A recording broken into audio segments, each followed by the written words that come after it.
Hey guys, tonight we're ditching the cozy air-conditioned studio and parachuting straight into a damp, pre-dawn maize field somewhere on the Yucatan Peninsula. Circa the late classic era, no phone signal, no coffee, and definitely no snooze button. Yes you, in that oversized sleep shirt, are about to swap your memory foam mattress for ankle-deep mud and a sky that still hasn't decided whether it wants to be pink or purple. You might not survive the first sunrise. Spoiler alert, but that's half the fun, right? So, before you get comfortable, take a moment to like the video and subscribe, but only if you genuinely enjoy what I do here. Drop a comment telling me which city you're watching from and what ungodly hour it is on your side of the planet. Now, dim the lights, maybe turn on a fan for that soft background hum, and let's ease into tonight's journey together. You wake while the stars are still gossiping above the thatched roofs, stomach growling like a captive jaguar. Last night's dinner, thin corn gruel with a heroic sprinkle of chili, barely kissed the edges of your ribs, and the upcoming workday promises a calorie deficit that would make modern diet influencers weep with envy. You stretch, but quietly, because the cramped family hut is already packed tighter than a trader's llama sack. Beside you, your little sister mumbles in her sleep, clutching a ragged fiber doll stuffed with dried palm leaves. Meanwhile, your mother is up, coaxing the embers of last night's fire with practiced flicks of a palm frond fan. Smoke curls into your nostrils, spicy with damp wood and impending responsibility. Outside, the chorus of pre-dawn insects is slowly ceding the stage to birds you can name by their whistles alone. A long-tailed motmot punctuates the humid silence, and somewhere downhill a howler monkey clears its throat like an underpaid opera singer. You duck through the low doorway and instantly feel dew-chilled earth between your toes. The terraces are swaddled in mist so thick it looks like the world just forgot to render past 50 feet. Breath fogs in front of your lips, and for a moment the scene feels almost magical, until the elastic snap of hunger reminds you that magic doesn't pay last season's seed debt. Speaking of debts, you owe the local noble, well, technically the entire lineage of nobles, enough maize to fill 2 stone granaries by autumn. Their scribes keep meticulous glyph records, which wouldn't be so bad if those records didn't also reflect your father's lingering tribute from the drought 3 years ago. Interest, it turns out, is not a modern invention. The Maya elite could have invented compound interest before coffee, and history buffs still argue whether that's genius or cruelty. Academic camps squabble over the percentage rate scribes etched on shell tablets. Were they symbolic or literal? But you, standing in muddy reality, know it's literal enough to taste. You sling a woven net bag across your shoulders. Inside are 3 precious treasures: a chipped black obsidian hoe, a snug bundle of maize kernels saved from last harvest, and a tiny pinch of allspice your cousins smuggled back from a coastal market. The allspice isn't lunch. It's a bribe for the field spirits who supposedly roam the ridges and occasionally sabotage inattentive farmers by tangling vines or summoning sudden armies of leafcutter ants. You're not superstitious, but you're also not reckless. The spirits get their sprinkle. The path to the terraces snakes between limestone outcrops glowing ghost-white in the faint light. You pause at a small shrine, 2 weather-smoothed stones stacked like an amateur sculpture, amber sap dribbling down their sides. Yesterday, you left a single blue jay feather here, hoping Chuck, the rain god, might trade you some clouds. The feather is gone today, maybe carried off by wind, maybe accepted. Either way, the sky remains as dry as a corn husk left too close to the hearth. Reaching the upper terrace, you plant your heel and slide down a short mud slope, classic Milpa maneuver, landing with a squelch next to your cousin Kin. He's already hacking at ground cover, his obsidian blade flashing like cheap lightning. He grins, teeth bright against sunburned skin. Late again, he jokes, but his eyes flick to your maize bundle with barely concealed anxiety. Hope those kernels sprout. You snort, half amusement, half dread, because seed viability is dicey this year. Archaeologists will someday examine pollen grains from layers of soil and proclaim that drought conditions peaked right about now. They'll publish papers debating the precise correlation between El Niño cycles and Maya agricultural collapse. None of that helps you figure out whether you'll have tortillas by next month. You plunge the hoe into the earth. The blade bruises roots and unearths fat worms that writhe indignantly. Good sign. Worms mean moisture. Bad sign. The odor of rot hints that last week's rain, one teasing shower, never sank deep enough and now festers near the surface. You scoop up a handful, squeeze, soil crumbles like old cake. Not ideal. Still, you drop 2 kernels, whispering the quick prayer your grandmother taught you. May you drink, may you grow, may you feed the bones that planted you. It rhymes in classic Maya, which makes it feel official. Nearby, your younger brother Izam arrives panting, clutching a few gourds repurposed as water jugs. They slosh with yesterday's river water, pale, slightly gritty, but better than nothing. You each take a sip, swish away the silt, and spit into the planting holes. Tradition claims a farmer's saliva jumpstarts the maize spirit. You suspect the real benefit is trace nitrogen from human enzymes, but you're not about to start a scientific debate at dawn. By mid-morning, the sun claws through the mist, swinging heat like a blacksmith's hammer. Sweat carves tracks down your arms.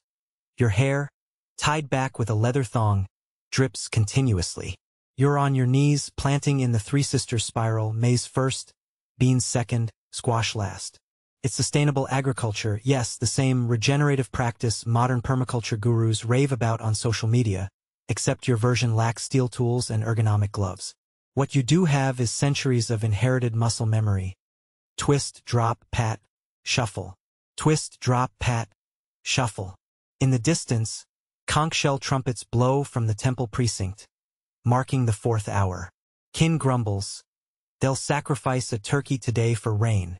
Should have kept the turkey and sacrificed that stone calendar. You laugh because if sarcasm were taxable, your village would be broke twice over. The laugh tightens into a cough when dust rises from a neighbor's parcel. He's burning stubble to clear weeds, a technique older than the pyramids. The smoke stings your eyes, but the char will enrich the soil, at least for a season. Cold academic note.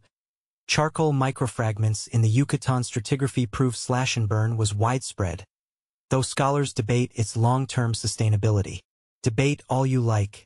Your neighbor needs results before the scribes come knocking. You break for a quick meal, if 2 bites of roasted chayote count as a meal. The fruit is stringy, but the faint sweetness tricks your brain into thinking sustenance is on the way. You and Izam share an inside joke. Chayote, the vegetable that's 90% water and 10% disappointment. The joke lands every time, maybe because the disappointment portion never shrinks. A soft rustle alerts you to movement among the palms. A solitary coatimundi noses around the field edge, sniffing for dropped kernels. You lob a small stone. It chitters indignantly but retreats. Coatis are cute until they raid your sprouting grid.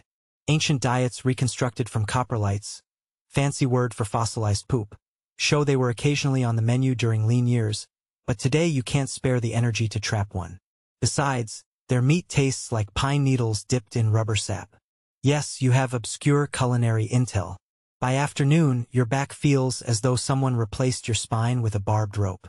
You switch tasks, moving irrigation stones, flat limestone shards that, when angled correctly, channel runoff into furrows. It's clever engineering. Simple, effective, heavy. You wedge one stone, wipe sweat, reposition another. Repetition sets your mind adrift to rumors swirling in nearby towns. A new war on the western frontier. Nobles demand higher maize quotas to feed troops. And somewhere, deep in the royal archives, astronomer priests carve fresh glyphs predicting a solar eclipse next season. An omen they'll spin into political gold. Some historians will later argue that such predictions strengthened centralized power, others that they were mere showmanship. In the fields, omens translate as more days without sleep. The sun slides toward the treetops, but you push onward. Each seedbed is a tiny insurance policy. You plant with the desperate precision of someone budgeting heartbeats. Beans arrive next. Drop gently beside maize stalks that don't exist yet. An act of faith if ever there was one. Wind curls through valley corridors, scattering ash from a distant fire. For a heartbeat you imagine the ash as early snow, something you've heard traders describe from northern highlands but never seen. Cool, silent, forgiving. Then reality reasserts itself. This world offers no such softness. Evening begins to drape the terraces in silky shadow. Fireflies rise from damp grass, pulsing like slow heartbeat monitors. You decide to sew one more row, mindful of the calendar. The ancient 260-day Tsoken cycle intersects this week with the 365-day Hob, creating a rarely aligned date the priests call a binding. Traditional lore says starting crops today invites protection from Kaewol spirits, divine embodiments of royal lineage and lightning. Abroad in high-tech labs many centuries later, archaeologists will carbon date charred maize kernels from abandoned storage pits, align them with Maya glyph dates, and proclaim that farmers truly did synchronize planting with sacred almanacs. Other academics will challenge margin of error ranges, sparking conferences, footnotes, and polite but snarky journal rebuttals. Meanwhile, you jam another kernel into loam, blissfully uninterested in citation styles. Isam waves from 2 terraces down. He's found something. You jog over, knees wobbling. Embedded in the clay is a fist-sized jade bead chipped on one edge, probably dropped by a passing noble or trader months ago. Your heart lurches. Jade equals wealth. But then pragmatism kicks in. If you keep it, the scribes might accuse you of theft. If you hand it over, maybe they'll shave a sliver off your debt. The ethical calculus of survival is messy. You nod to Isam, bury the bead again. Never saw it, you mutter. He nods back. The decision weighs heavier than the stone. The last kernels find their cradles just as bats flutter overhead, pale trapezoids against barn-red clouds. Hands raw, stomach hollow, you gather tools and trudge upslope. A distant drumbeat echoes from the village plaza, calling everyone to evening supplication. You consider skipping, your body is anchor-heavy, but absence might attract gossip, and gossip grows faster than mildewed corn. At the plaza, torchlight paints everything in flickering gold. Around the central stele, old women scatter copal resin onto braziers. The smoke snakes upward, fragrant and strangely soothing. You kneel, head bowed. The priest recites a litany in a steady baritone. Requests for rainfall, for bountiful maize, for forgiveness of debts, though that last one is whispered, not shouted. A turkey gobbles anxiously beside the altar. Tomorrow it will be breakfast for the gods. But tonight it's a living metaphor for anyone squatting under the weight of tribute. During the ceremony, your mind drifts again to debt tallies. Mainstream histories often frame Maya society as intricately balanced, with tribute functioning like taxes. That's technically true, but out here the balance feels like a seesaw with a temple on one side and a single grain of maize on the other. Guess which side you're on. Your stomach cramps, jealous of the turkey's impending feast. Ritual ends. Torches are doused except those guiding the way home. Isam trots beside you, humming an earworm chant. 3 notes, looped endlessly. He does that when worried. You reassure him. The kernels will sprout. He shrugs, unconvinced. The path is glowing with bioluminescent fungus. Tiny blue sparks that crunch like breadcrumbs underfoot.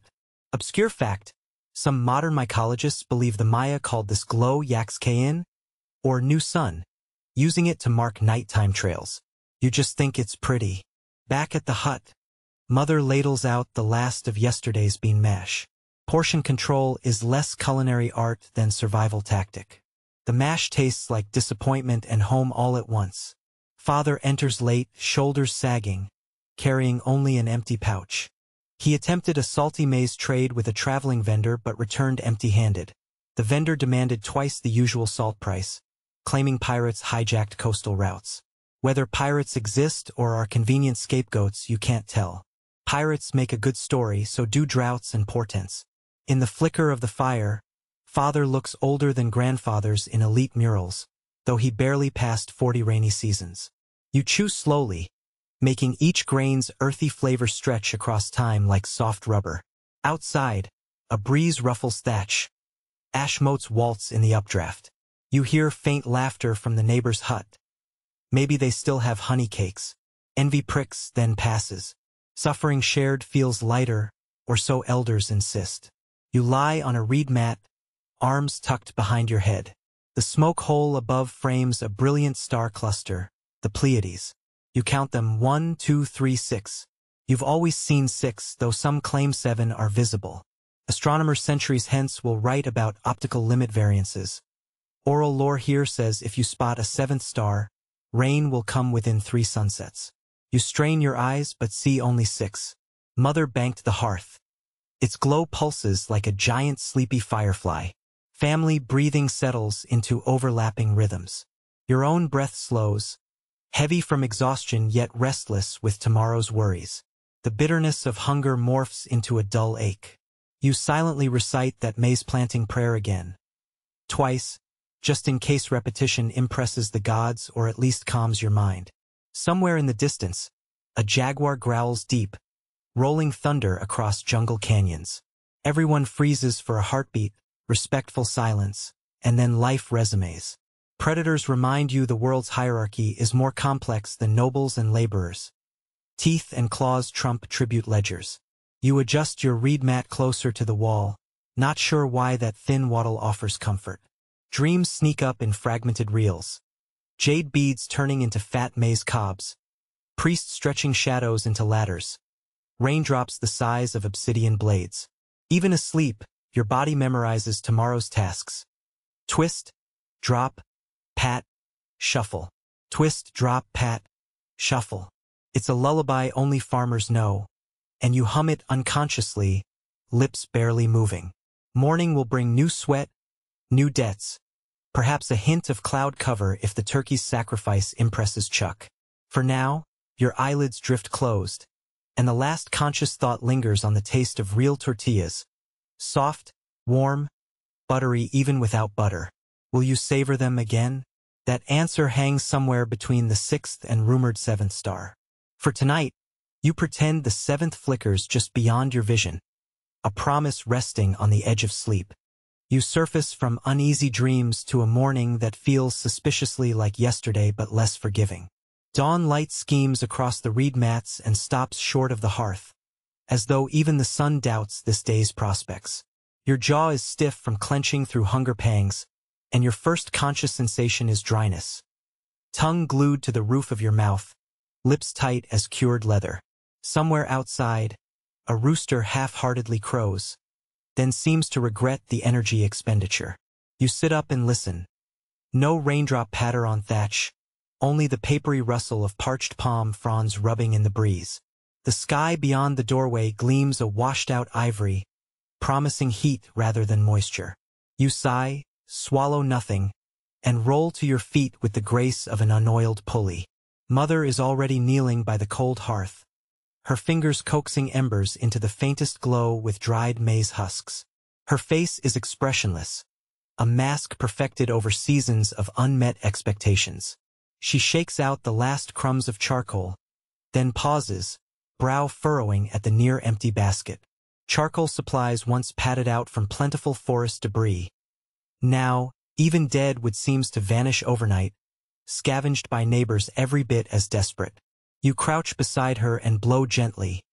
The ember brightens like a reluctant eye, but no flame catches. A handful of twigs would fix this, yet twigs are a luxury, so you end up chewing a line inside your cheek instead. Outside, the terrace path crackles underfoot, clay fissures splaying like lightning in slow motion. Each step feels like walking across broken pottery, sharp edges disguised as soil.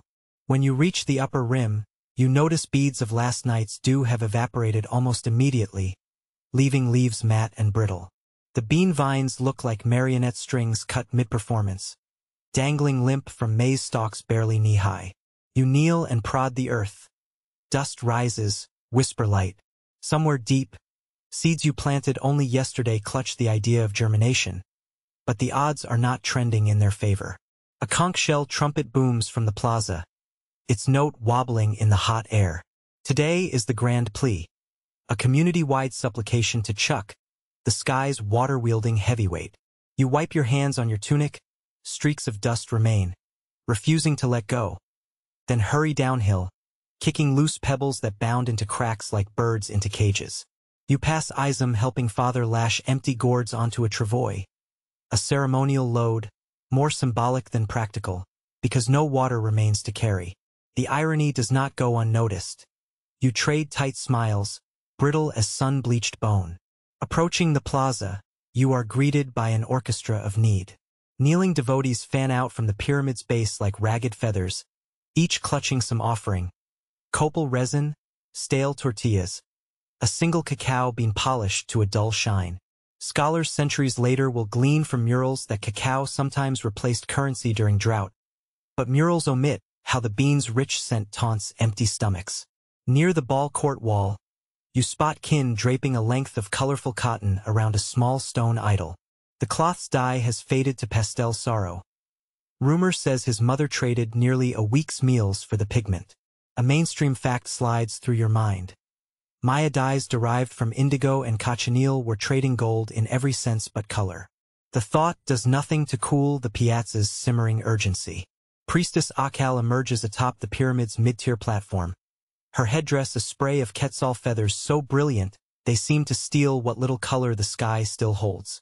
She raises a carved staff, blue jade tip glinting, and the plaza hushes. You shift from foot to aching foot, half reverence, half restless anticipation, because ceremony also means ration distribution afterwards if supplies allow. The staff's jade orb is said to represent droplets of primordial rain. Historians debate whether jade's watery symbolism predated its royal association or evolved alongside it. You only know it sparkles in ways your cracked field never will. Akal begins the invocation in a voice resonant yet edged with desperation, like silk fraying under tension. She enumerates Chuck's titles: Stormbringer, Cloud Painter, Defeater of Drought, each rolled out with ritual precision as incense bearers swirl below, trailing ribbons of white smoke. A sweet, slightly medicinal aroma drifts your way, copal mixed with something sharper. You squint and see a young acolyte adding ground hummingbird skull to the brazier. It's an obscure trick. The calcium dust supposedly pleases rain spirits with its delicate weightlessness. Some elders swear by it. Others mutter that hummingbirds guard nectar, not rain. Anthropologists in temperature-controlled offices will one day pen articles titled Pollinator Propitiation. Symbolic avifauna in terminal classic ritual, footnotes and all. Meanwhile, hummingbird populations are diving faster than any sacrificial dagger. The priestess lifts her arms, staff skyward, and the crowd follows, palms upturned. Sunlight rakes across the plaza, turning every extended wrist into a spotlight for calluses, scars, and recent insect bites. You feel heat amplify on your skin, as if the universe misinterprets the gesture and chooses to bake instead of bless. Sweat emerges, then evaporates instantly, leaving behind a film of salt that stings minor cuts, battle wounds from yesterday's planting. A silence pulses. People scarcely breathe. Even the usual riot of parrots seems muted. Akal completes a slow spin once, twice, drawing the staff in a circular arc that symbolically unseals the sky. Scholars still argue whether the Maya believed ritual could literally shift weather or merely align community morale with cosmic cycles. You suspect belief and survival were braided too tightly to tease apart. From a platform alcove, drummers strike jaguar hide timpani. Thrum thrum thrum thrum. The beat mirrors heartbeat, accelerating gradually as if urge alone could pace rainfall. A line of children, eyes hollow but determined, step forward bearing small clay bowls. Each bowl contains a single mouthful of cloudy cenote water, an offering so precious it borders on reckless. You recall when cenotes brimmed like oversized sapphire beads. Now their limestone throats echo when you drop a pebble. Geochemists will later analyze those water lines, mapping multi-decadal drought phases. None will record the gulp you swallow, imagining that water sliding down your throat instead of drifting skyward in vapor. One by one, children ascend narrow pyramid stairs, bare feet slapping sun-hot stone. They pour the water onto the altar slab, where it hisses and vanishes almost before it touches. Steam flickers then disperses, a silent vanishing act reminding everyone just how thin the border between liquid and absence has become. The crowd exhales, a hiss, a shared lament, and you feel your chest tighten until bones creak. Then the prayers begin, a call and response chanting older than any lineage present.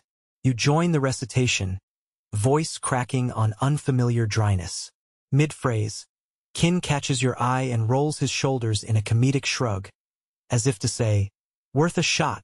Humor so small you could fit it in a seed husk, yet it keeps the corners of your spirit from curling inwards. As the chant rises, so does the heat, all but visible in shimmering waves. Your vision prickles.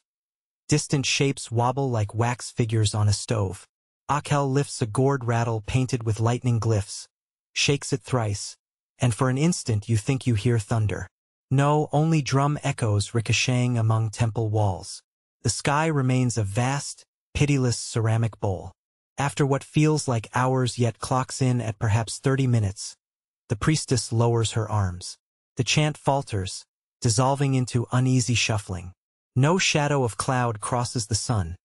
No breeze disturbs feather or spirit. The plaza tastes of disappointment as thick as bean paste left too long in the pot. You arch your neck, scanning the horizon, daring any scrap of cumulus to crest treetops. Nothing. The collective hope dips like a canoe taking on water. The priestess signals the scribes to distribute emergency rations. A practical concession that not even the gods operate on human deadlines. You inch toward the supply mat, keeping elbows humble yet assertive. The ration, one small twist of dried fish and 3 tortillas stiffer than bark, hits your palm with less weight than the jade staff's reflection moments ago. Still, you murmur gratitude. Protein may stave off dizziness during afternoon work. Back on the terraces, you unroll the tortilla, dust flecks of charcoal off its surface, and tear pieces to share with Izem. The fish tastes like salt cured in desperation, but you chew deliberately, letting the richness coat your mouth and momentarily trick your brain into believing you've dined. Izem mumbles, "Better than shoe leather." You laugh a dry bark. Give it a week. Work resumes. You tie strips of agave fiber around maize stalk bases, a trick to reduce moisture loss by shading root collars. It's not foolproof, but every second of shade counts. Nearby, your mother arranges reflective shards of obsidian along furrow edges to deflect midday glare. Some farmers swear the glint scares off birds. Others claim the flicker invites Tizanun, the hummingbird spirit, rumored to scout for rain. Many theories, no guarantees. Science in the making sans peer review. As you stoop, a shadow glides across the ground. Buzzard, not cloud. It circles, patient, waiting for whichever burdened creature falters first in this oven masquerading as a valley. Overhead, the sun blazes white. You know the Hob calendar marks this period as Wayeb, 5 unlucky days bridging Old and New Year. Though priests insist the misfortune of drought is purely cyclical, you reconsider that label. Cyclical implies return to plenty, and return feels remote right now. Mid-afternoon, your vision swims again. You drop the hoe, straighten, and the world tilts. Spots bloom at the edges of sight like fresh mold. Kin thrusts a gourd toward you, barely a mouthful of warmed over water, and you gulp it. It does little besides wet the cracks in your lips, but gratitude doesn't require full hydration. You joke, "At this point, I'd trade my finest joke for a soggy cloud." Kin smirks. "You already told your finest joke yesterday. Chayote punchline, remember? The tease lifts fatigue for 3 heartbeats." Historically, prolonged drought during late classic periods destabilized polities, fueling migrations and warfare. You're living evidence of the stress test and allegory in sandals. But today's conflict is smaller, your mind against your muscles. You force both to cooperate, coaxing another row of seedlings into existence. An hour later, Izem shrieks. You swivel, expecting wildlife, but see him staring at a pale, flat stone the size of your hand, freshly unearthed by his hoe. Its face bears glyphs so finely incised they look recent. Izem's eyes widen. Inscribed artifacts are state property in theory, but rumor claims clandestine traders pay hefty saltbrick sums for rare glyphs. You kneel, brushing dust. The glyphs evoke maize leaves, intersected by zigzag lines, possibly an agricultural almanac excerpt. Academic debates rave about such portable stelae. Were they field manuals or ritual tokens? The answer, evidently, lies in your palm. Heart hammering, you weigh options. Surrendering the stone might earn temple favor or, more realistically, stricter oversight. Selling it could buy enough beans to survive until the first hypothetical rains. but discovery risks punishment. You tuck the artifact back into the soil and tamp it down with deliberate tenderness. Soil covers secrets, and secrets sometimes sprout lifelines. Evening slides in with unhurried cruelty, the heat lingering like a sticky rumor. Crickets chirp, volume rising to fill the silence left by absent raindrops. You gather tools, shoulders drooping toward your ribs. Before leaving, you kneel by one of the newly planted mounds, press your palm flat over the buried seed, and whisper a promise you're not sure you can keep. "I'll be back with water, little one. Hold on." This half prayer, half apology. Back in the village, a council fireside meeting flares near the communal granary. Elders confer in low tones. You loiter at the edges, pretending interest in the embers. The topic is predictable: reservoir reconstruction or new cistern digging. Arguments churn. Some propose trekking to distant cenotes, others advocate for sealing old irrigation ditches to curb seepage. One elder suggests a rain-calling pilgrimage to the holy mountains, 6 days walk each way, with no guarantee Chuck even checks that mailbox. You listen without speaking. Your energy account is overdraft. Inside the hut, Mother gifts you half a roasted grasshopper, a protein nibble scavenged from hut eaves. You pop it onto your tongue, crunch, and savor the smoky nuttiness. Obscure fact: orthopteran snacks supply B vitamins crucial for nerve health, something modern nutritionists will champion after rediscovery. You, however, simply enjoy the saltiness. Night drapes itself in velvet darkness. Stars emerge, bright and assertive, crowding every inch of firmament. You and Isam sprawl outside, backs against a warm stone. You trace lines between constellations, naming them in local lore: the turtle, the serpent, the upside-down bat. Mainstream astronomy will tag these groupings differently, but their stories lack the earthy mischief of yours.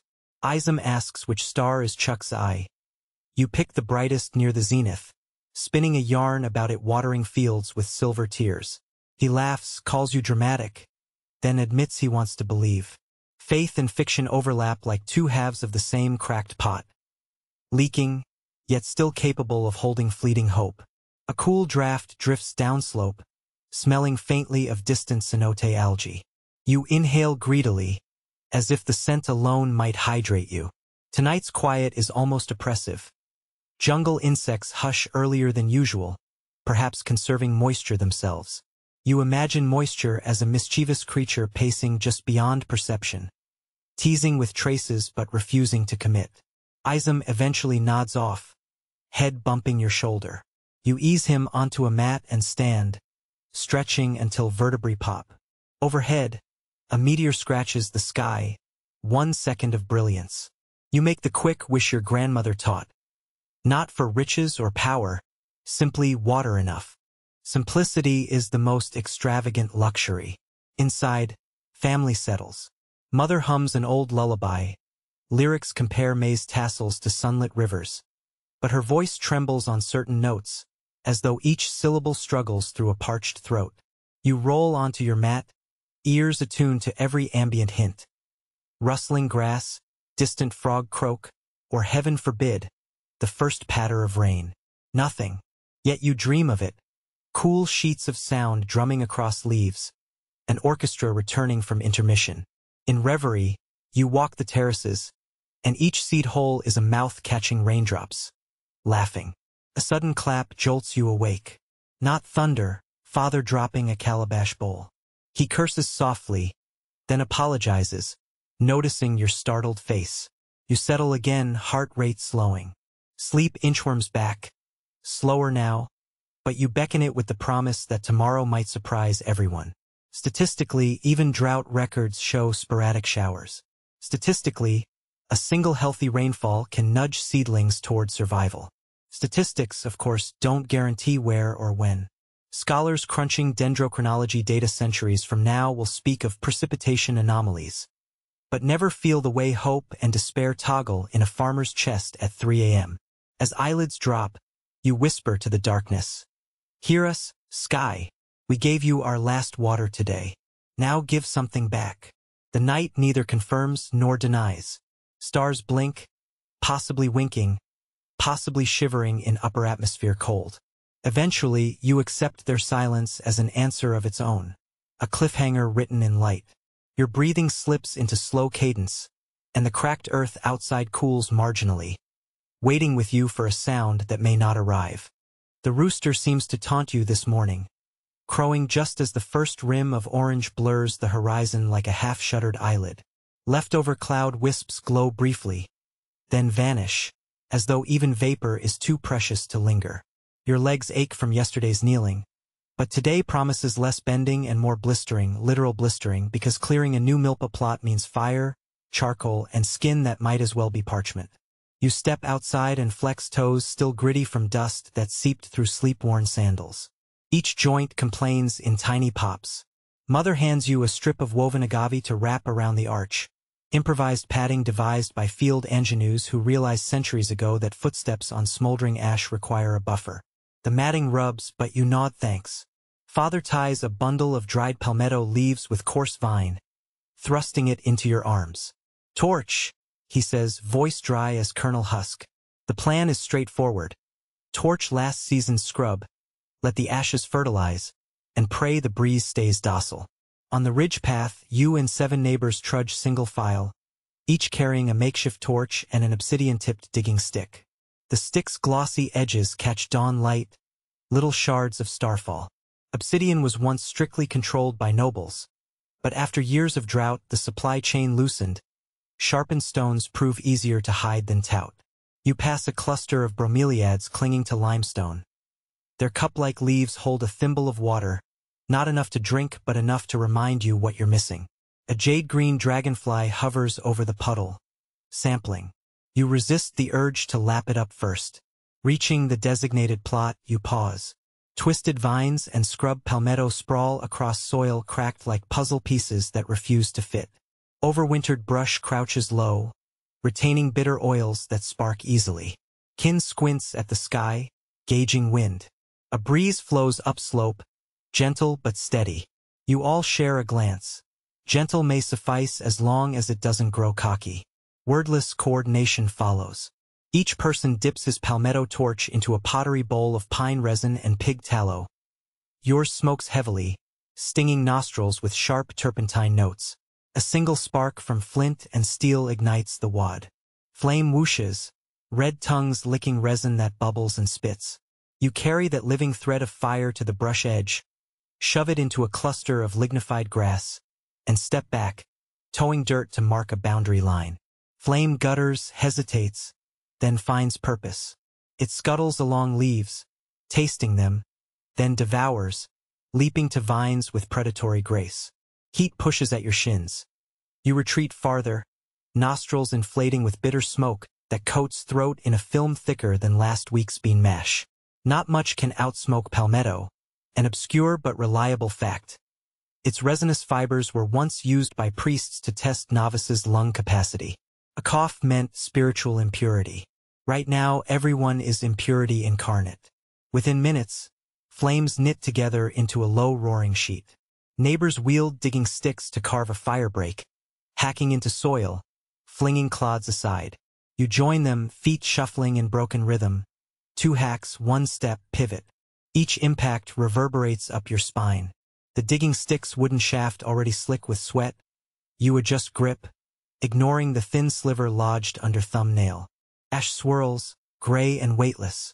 A sudden updraft lofts cinders skyward, miniature galaxies swirling around the sun's newborn disk. As the burn line progresses, you keep vigilant for ember snakes, those sneaky tendrils that slither beyond the break and start unintended blazes. Yesterday's rationed fish protein fuels your reflexes, but heat steals hydration, pulling moisture through skin faster than a weaver pulls thread. Your tongue thickens again, and when you swallow you taste salt, your body's precious electrolyte exodus. The fire completes its feast in under an hour, leaving a smoldering moonscape. Charcoal crumbles beneath sandals, and every step sinks into warm powder. You test surface temperature by tossing a dried leaf. It curls instantly, browning at the edges. Not ready. You wait on a rocky outcrop, calves trembling from effort, watching smoke columns rise like crooked fingers writing temporary glyphs against pale sky. Historians centuries hence will analyze charcoal strata and declare with scientific sobriety that Maya milpa cycles were 3 to 5 years long. They will debate whether intensive agriculture hastened regional collapse. Neither side feels the blister forming on your heel. Kin signals time to spread ash. You shuffle downslope, balancing a broad ceramic scoop. The vessel was once a corn washing basin until a hairline crack relegated it to field duty. You skim a layer of tepid ash, then fling it in broad arcs, letting it settle in gray veils. Potassium and phosphorus rejoin soil this way, a natural fertilizer modern agronomists champion as biochar. You recall a traveling merchant praising foreign green revolutions, though he spoiled the pitch by charging a pig's ransom for rusted iron hose. The ash somehow clings to sweat-slick skin, painting limbs in ghostly designs. Izam smears 2 under-eye streaks and declares himself warrior of the parched world. His grin softens exhaustion in everyone's shoulders, even father's. You flick a pinch toward him, ash snow, while the group troops onward. By midday sun peak, the Earth's surface cools just enough to permit deeper digging. Now comes the brutal slog. Turn the topsoil, mixing charcoal fragments throughout. Obsidian blades bite earth, occasionally striking stubborn roots that jolt wrists. Each chop loosens coarse clods, revealing plump beetle grubs wriggling like misplaced pearls. Kin crudely jokes they'd taste buttery roasted. He's right. Still, you flick them aside. Dung beetle larvae lend questionable flavor profiles. You envision rows of maize wherever a shovel lifts, picturing stalks swaying shoulder-high, tassels whispering about rain that finally kept its promise. Scientists will dissect those tassels under microscopes, measuring stomata to reconstruct ancient climate. You appreciate them for their soft rustle, a lullaby against midday hum. Pressure builds under sandal straps where ash and sweat mingle into abrasive paste. You pause to adjust, then notice the tender skin at the curve of your heel blistering, shiny as fish scale. Biting envy surfaces when you recall nobles gliding through palace colonnades wearing deer-hide slippers lined with rabbit fur. Luxury unimaginable. You kneel, pry a strand of agave fiber from your sandal tie, twist it around the blister like a makeshift lasso, distributing tension away. Pain whispers but recedes. Not clever enough for scrolls, yet clever enough to limp less. Farther uphill, a youth named Pakel hauls a stack of spent firewood, ready for evening cook fires. His load teeters. Mid-step, a charred trunk tumbles, landing on his bare toe. The sharp yelp drags everyone's gaze. You and 2 others rush to lift the log.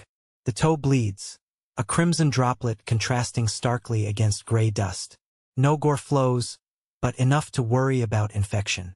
Mother once boiled expulge bark to make antiseptic wash. You mentally mark the nearest thicket for later harvest. As you wrap Pakel's foot with plantain leaf, you recite a half-teasing mantra. May the ground forgive, may the toe forget. He smirks through clenched teeth. Academic note slipping into thought. Some ethnobotanists theorize that Maya medicinal knowledge rivaled their astronomy.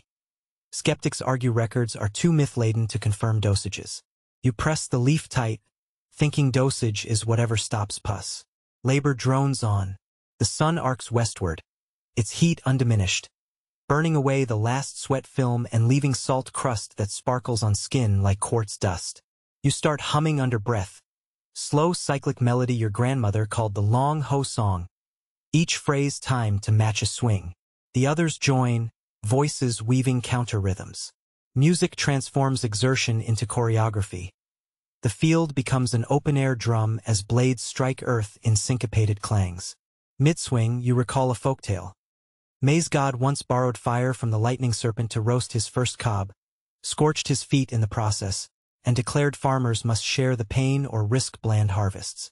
This clearly mythological HR justification for calluses, but it fits. You retell it aloud, adding comedic flair. Because bland corn tortillas are basically edible sadness. Laughter ripples, buoyed by the absurd but relatable culinary horror. Small wind gusts wrestle char specks into new constellations. You scan tree lines for smoke plumes. Uncontrolled fire would mean doom, but find none. Relief settles briefly, then a strange hush. Birds previously chirping vanish into silence. Instinct prickles. Animals know before humans when air shifts. You skim the horizon, still cloudless. Yet the hush remains, prickling like static before lightning. Minutes later, the silence breaks with a crack. Not thunder, but splitting wood in the copse below. A felled trunk? Or, you motion stillness. Everyone halts, ears straining. Another crack, closer. Then a snort, distinctly animal, large. A feral peccary herd sometimes roams these slopes, drawn by acorn drops. Normally they avoid smoke, but hunger drives boldness. You grip hoe handle while kin whispers. 3, maybe 4. Peccaries charge only if startled. You form a half circle, clacking obsidian blades against shovel shafts, metallic twangs echoing. The noise travels downhill, colliding with brush. Snorts retreat. Hoofs clatter on stones, fading. Collective breath releases. Father mutters thanks to whichever spirit handles mid-afternoon stampedes. An academic footnote in passing. Zooarchaeologists have long debated whether increased peccary bone remains in late classic middens indicate intensified hunting or habitat overlap during deforestation. Arguments swirl at conferences, yet can't replicate the pulse-pounding relief you just felt. Work resumes, though adrenaline lingers. You trade positions with Isam to distribute strain. He handles hoe swings well for his size, but after 10 minutes he wheezes like bellows. You swap again. Exhaustion is a turn-based game. By late afternoon, topsoil lies turned and cooling, charcoal evenly peppered through dark loam. The field's color transforms from dusty brown to deep gunmetal. A visual cue of fertility reborn. A mainstream knowledge nugget whispers. Slash and burn, or swidden, temporarily increases soil nitrogen, yet repeated cycles eventually deplete nutrients if fallow periods shorten. Scholars still quarrel over whether Maya cities collapsed partly because milpa fallows shrank under population pressure. Some point to pollen cores. Others cite isotope studies. Debates rage on, but you simply allow soil to define your schedule. Tools down, you all gather at a low limestone shelf, the closest thing to a table. Mother distributes a meager dinner. Boiled yucca shards with grasshopper chili salt. You chew slowly. One hopper leg wedges between molars, but protein is protein. While nibbling, you glance at blister wrap. Agave strap now caked in soot. You peel it carefully. The blister burst at some point, but plant sap seems protective. Minimal seepage. Small mercy. Shadows lengthen. Heat radiates from charred ground long after sun sinks. The red afterglow resembles a simmering cauldron under the horizon's lid. You douse torches in a shallow cenote cup someone hauled uphill earlier. Precious water sacrificing itself to prevent embers from reigniting. Sizzle, hiss, steam curls like sighs. Gear packed. Group descends in loose conversation. Kin speculates about rumored salt caravans arriving next moon. Pakel complains his bandaged toe throbs like a small angry god. You tease he'll qualify for priesthood if pain persists 2 weeks. Priests' feet seldom touch dirt. Laughter is lighter now. Tasks accomplished breed micro-moments of pride, even if drought still rules. Halfway home, the sky gifts a subtle shift. Faint smudge of lavender cloud where none existed. Eyes tilt upward in disbelief. Could it be? Cloudlets gather in clusters, each tiny and translucent, yet undeniable. Isam squeezes your arm, excitement trembling. You resist shouting. Clouds sometimes vanish like mirages, leaving heavier disappointment. But hope is cheap buoyancy, so you allow a thin smile. In the village, torches already ignite at house fronts, but talk centers on the same sky patch. Mothers point, children hop barefoot, elders squint, recalling omen lore. One elder sighs, clouds born at sundown may bear water by dawn, or drift away to taunt us. Historians take note. Oral weather proverbs often hold statistical weight, though methodology remains, let's say, informal. Inside your hut, the hearth resumes a weak glow. Mother ladles bitter herb tea chaya leaves boiled into dark broth. She divides among clay cups. Your sip is earthy, slightly metallic, rumored to cleanse blood. Studies in future labs will confirm chaya's iron boosting. but they won't capture how its warmth chases chill from sweat-damped bones. Father mutters about tomorrow's task, hauling charred stumps from field edges, stacking them for slow-burn charcoal ovens. The ovens produce trade goods, because city artisans crave glossy black pigments derived from fine charcoal. Commerce thrives even in drought, suffering repackaged as luxury. You nod, resigned. Another bone-grind day queued up. As conversation tapers, you ease sandals off. Toes tingling, you examine soles. Blackened, blistered, yet intact. By reed mat standards, that counts as fortune. You clean wounds with leftover chaya. Bitterness stings but disinfects. Izam watches, then mimics for his own minor scrapes. Shared rituals cement siblings more tightly than genealogies. Night settles, but inside the hut air stays thick. Burnt soil still radiates heat through walls. You lay on mat, limbs splayed, searching for any breeze. Outside, tree frogs begin tentative chirps. As if rehearsing for rainfall they hope will audition tonight. Their croaks weave with cicada buzz, forging a lullaby unscripted yet familiar. Blinking at the smoke hole aperture, you note fewer stars than usual. Cloud veil, perhaps. Could be dust. Your chest tightens in cautious optimism. You beckon dreams gingerly, promising yourself not to wake for phantom raindrops again. Last month, a mango fell on thatch and the thump jerked everyone up.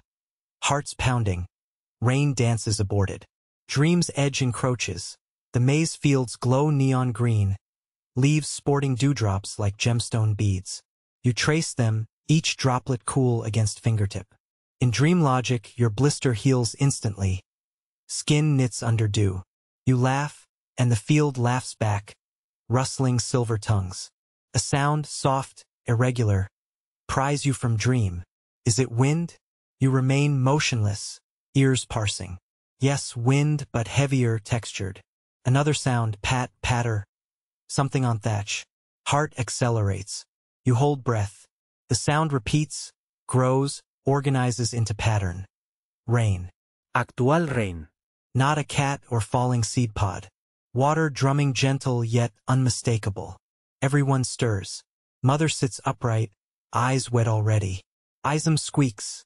A child of 10 rainy seasons re-experiencing his first. Father exhales a single word. Finally. You scramble up, push aside doorway mat. Outside, darkness pulses with silver streaks. The smell, petrichor mixed with half-smothered ash, rushes into lungs, electrifying. You step onto moist dirt. Droplets splatter hair, trickle down neck. Soot rivulets stream off shins, painting midnight tattoos. Neighbors emerge too, silent, reverent. Some lift faces. Others set out clay jars to catch runoff. You extend arms wide, allowing rain to baptize burns. Wash bitter tea remains from lips. Pain in heel fades beneath cool water. The field's charcoal blankets will soak, sequestering nutrients. Maize seeds beneath newly turned loam will sip deep, maybe even sprout by next moon. Yet caution tempers celebration. Experience warns that one shower can't reverse seasons of deficit. But for this moment, each droplet is a promise written in liquid. You close eyes, memorize the cadence. Random, playful, insistent. Scholars may analyze isotopic signatures in tree rings to confirm a brief precipitation uptick. They'll never know how it sounded on blistered skin. When the downpour steadies into gentle drizzle, you duck back inside, body shivering happily. Mats absorb water from clothing, but the hut's interior smells of fresh earth, a fragrance no incense matches. You lie again, heart drumming sync with raindrops overhead. An obscure superstition floats back. If you dream of maize sprouting the night it first rains, the harvest will double. You aim to dream exactly that, picturing green shoots piercing soil like tiny spears of hope. Sleep folds around you quickly, aided by fatigue and lullaby rhythms hammered onto palm leaf roof. Somewhere, academic controversies about agricultural collapse lose traction. Nothing collapses in this moment except your eyelids. Outside, puddles gather beside cooking stones, reflecting flickering lantern glow. The earth drinks deeply, audible slurps mingling with frog chorus. Your blister leaks a final sting, then calms, healing accelerated by cool moisture. Tomorrow's tasks remain mountainous, but tomorrow finally feels possible. As consciousness drifts, you mouth a slow exhale that rides the air like a prayer. Grow. The rain answers with one louder patter, as if nodding. Under that agreement, you slide fully into sleep, all memories of fire fading into a distant crackle ushering you toward a cooler dawn. Rain lingers like a shy guest the next dawn, dripping from palm fronds in tiny metallic plinks onto the softened earth. You rise before the rooster has fully cleared his throat, stepping into air that feels almost cool. Almost. The terraces have transformed overnight. Ash-black soil gone velvet dark, exhaling steam the way hot stones breathe after a river baptism. Your heel blister protests, but compared to yesterday's furnace, this is spa day. Family gathers at the field edge without formal signal, just the silent magnetism of shared urgency. Tools are fewer today. Short-handled stone hoes, bone scrapers, and a wicker basket lined with reed leaves to collect stubborn weeds. You take point on the first row, knees already seeking forgiveness. The task seems simple. Loosen crust, pull invaders, coax seeds to life. But simplicity in labor is a trick mirror. It stretches hours like chewed chicle. You sink to a squat and slide 2 fingers beneath the surface. Moisture clings, glorious and slick. Myriad white root hairs, infant maize, tickle your knuckles. You grin despite cracked lips. First mission. Thin out wheat shoots rivaling your babies. Bent forward, you pluck a sprout of devil grass. Its roots resist with surprising tenacity, snapping free only after a tug that jars your spine. You mutter, "Let go, greedy," and flick it into the basket. Ism echoes you down the row, turning your complaint into a sing-song chant. Work becomes antiphonal music. Pull, flick, thud. Pull, flick, thud. Mainstream fact check. Archaeobotanists adore devilgrass because its pollen layers date human agricultural impact across Mesoamerica. You'd trade every microscope slide for one weed-free row. Sun edges higher, humidity thick enough to butter tortillas with. Mother takes aerial defense, waving a smoky torch of dry sage to haze away mosquitoes now riding post-rain euphoria. The smoke stings eyes, but it beats malaria's shivering handshake. An obscure tidbit surfaces. Maya healers sometimes mixed crushed firefly abdomen into sage bundles, claiming the glow confused biting insects. You've never tested that. Fireflies make poor volunteers, but it sounds no stranger than half the cure's temple apothecary's pedal.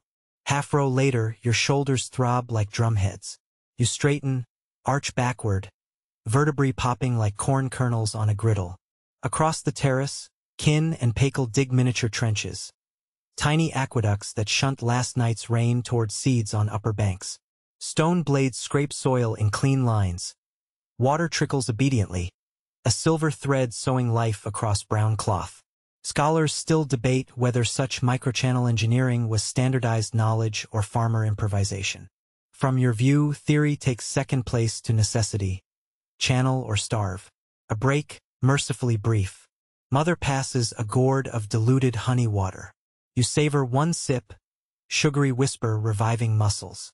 Honey itself is precious gold, harvested from stingless Melipona bees housed in hollow logs behind the hut. Modern chemists will one day discover those bees make antimicrobial honey that outclasses some antibiotics, but you just appreciate the taste. Back to the crouch. Your mind slides into a half-dream rhythm, tracking every seed mound like stepping stones over an invisible river. You whisper encouragements to kernels. Dig upward, little warrior. Find that light, tiny sister. Ism hears and mocks you, gently, until father joins the whisper chorus, adding baritone advice about deep roots beating drought. Soon the whole row murmurs like a low, strange prayer. If passers-by overheard, they'd assume collective hallucination, but the effect is grounding. Words stitch family to soil. Weed basket fills and you carry it upslope, dumping the mass into a shallow pit where it will compost under palm fronds. Steam rises as sun climbs. You glimpse a noble envoy on the ridge road. 2 men in feather-trimmed cloaks escorting a scribal apprentice. They pause, taking in the scene, perhaps noting field condition, perhaps tallying future tribute. You feel their gaze between shoulder blades like a pestle against mortar. Resentment boils, but you channel it into faster hoe strokes. Academics later will calculate tribute percentages from glyph codices. None will annotate the exact weight of being watched while bent double. Midday drone of cicadas surges until it feels carved into your temples. You swap hands on the hoe, sparing calluses your palm developed yesterday. Rain-soft soil now starts to dry, and clods cling like sticky dough. You scoop and crumble each, letting powder fall. Dust plumes catch the light, a million dancing motes. In them, you imagine the faces of ancestors who once performed the same gesture, generation stacking on generation, backbones layering like limestone strata. Kin suddenly curses, bean seedling nibbled clean to nub by leafcutter ants. You scan for the green parade. Sure enough, a line of ants hauls miniature banners of leaf toward a subterranean feast. You could chase them with ash or pepper water, but time is maize here, not money. Instead, you kneel, crush a handful of fresh epizode, and sprinkle its pungent juice around the wound.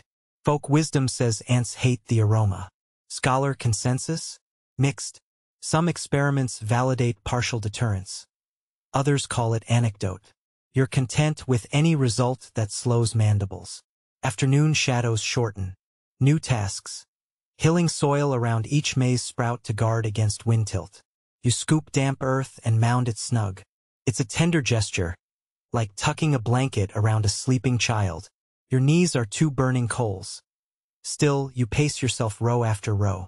Conversations fade into silence, broken only by bird calls and the occasional slap of palm on mosquito. At last, father lifts a hand. Tools down. You roll sore shoulders and stand slowly, vision graying at the edges before stabilizing. The field, a patchwork of tidy mounds, looks almost smug in its revived order. No feast awaits, but pride is a flavor of its own.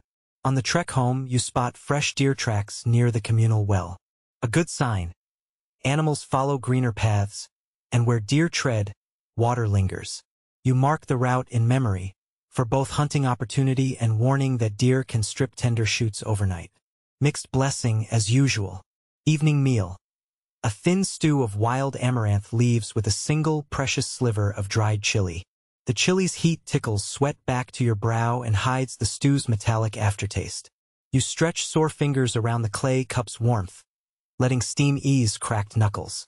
When darkness settles, you sit just outside the hut, eyes tracing constellations blurred behind thin mist, the after-echo of rainfall. Isam sits too, leaning into your side, silent for once. Fireflies wink among maize rows, greenish pulses syncing almost musically with heartbeats. You mention an obscure celestial fact. Some Maya astronomers may have used Pleiades' heliacal rising to schedule planting festivals, but scholars argue whether the correlation was astronomical mastery or convenient storytelling. Isam shivers at the big words, then laughs, saying stars are just holes poked in the sky so seeds can peek at the gods. Child logic, poetically sound. Before bed, you massage your heel with resin salve mother concocted, pine pitch softened over flame with crushed cacao husk. The smell is rich, almost festive. It flirts with the memory of real chocolate you've never tasted. You wrap the foot in soft bark cloth, whispering gratitude for minor mercies. No new blisters, crops alive.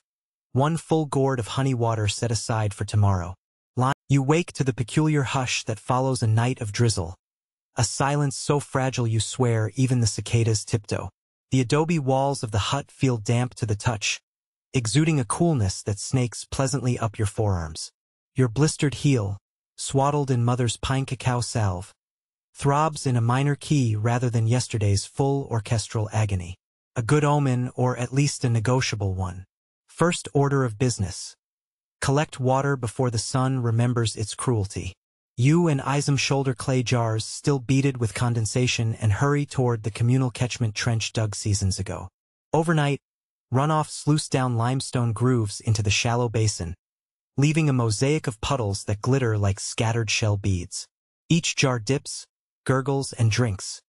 You fill 3, marveling at the weight that once symbolized burden and now feels like victory. The trench's crude engineering, palm frond funnels staked to redirect flow, proves again that necessity is the greatest architect. Later archaeologists will measure slope angles, argue over whether these trenches were standardized by royal decree or improvised by villages on the margins. Their conclusions vary, but your muscles confirm effectiveness. Back at the terrace, emerald nubs of maize have broken through, tiny banners proclaiming life's stubborn encore. You crouch, brushing aside damp ash to inspect the cotyledons. They tremble in the faint breeze, brave and stupid as toddlers near a hearth. You smile, wider than rations justify. Today's agenda will revolve around protecting these green sparks from the litany of threats queued up. Insects, mildew, opportunistic birds, and, most insidious, bureaucracy. Kin arrives clutching a bundle of woven palm strips and a crooked grin. Bird scarers, he says, brandishing one like a miniature flail. The plan.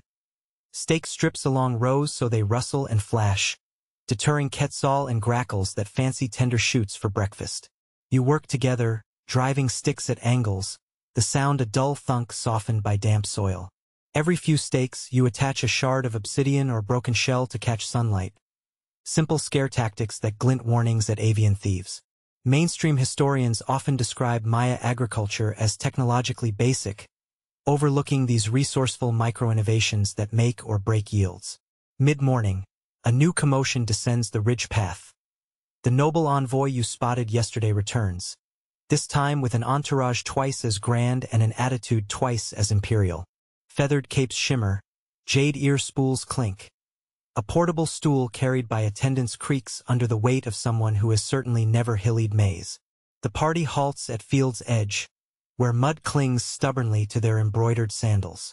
You wipe palms on tunic, posture halfway between subservience and vertebral integrity. The chief scribe, a thin man with quill ink stains on his fingers, unfurls a bark paper scroll. He recites quotas, voice crisp. Come harvest, your household must deliver X baskets of maize. Y bundles of beans, plus a ceremonial replica of chuck sculpted in cacao paste for the upcoming Thunder Festival. You exchange glances with father. The numbers exceed last season's yield by roughly a quarter. A leap as brazen as a howler monkey stealing bananas. You swallow protest. Outbursts invite lashes or labor levies. But the silence stretches awkwardly until the scribe arches an eyebrow. Is the quota understood? He prods. You nod, feeling each syllable carve dread into sternum. Isam's fists ball at his sides. You gently tap his arm, calm. The envoy departs, attendants wrinkling noses at ash stains on the breeze. Scholars centuries later will decipher tribute ledgers and marvel at their mathematical elegance. Duodecimal counts, lunar adjustments. Yet seldom note the human faces turning paler beneath each recalculation. Work resumes under a simmering mood. To distract yourselves, Mother suggests constructing a live fence of thorny silk floss trees around the plot's perimeter. Their barbed trunks discourage deer and peccary better than scare shouts. You uproot saplings from nearby gullies, transplant them in a staggered ring. Dark sap oozes, sticky as honey but mildly toxic. A fact entomologists will confirm when they find trapped beetle corpses hardened into amber sculptures. You smear a dab across your forearm just to smell its bitter perfume. It reminds you of burnt cocoa and storm-wet bark.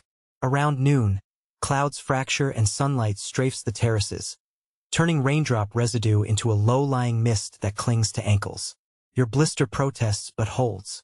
You move on to preparing fish emulsion fertilizer, an olfactory nightmare but botanical delight. Father produces yesterday's fish skeletons, now ripe. You and kin mash them with obsidian flakes in a stone trough, mixing in ash slurry until the concoction reaches a sludge resembling gray porridge. The stench could fell a jaguar, yet Maize adores it. You ladle dollops into planting holes. Cue the learning moment.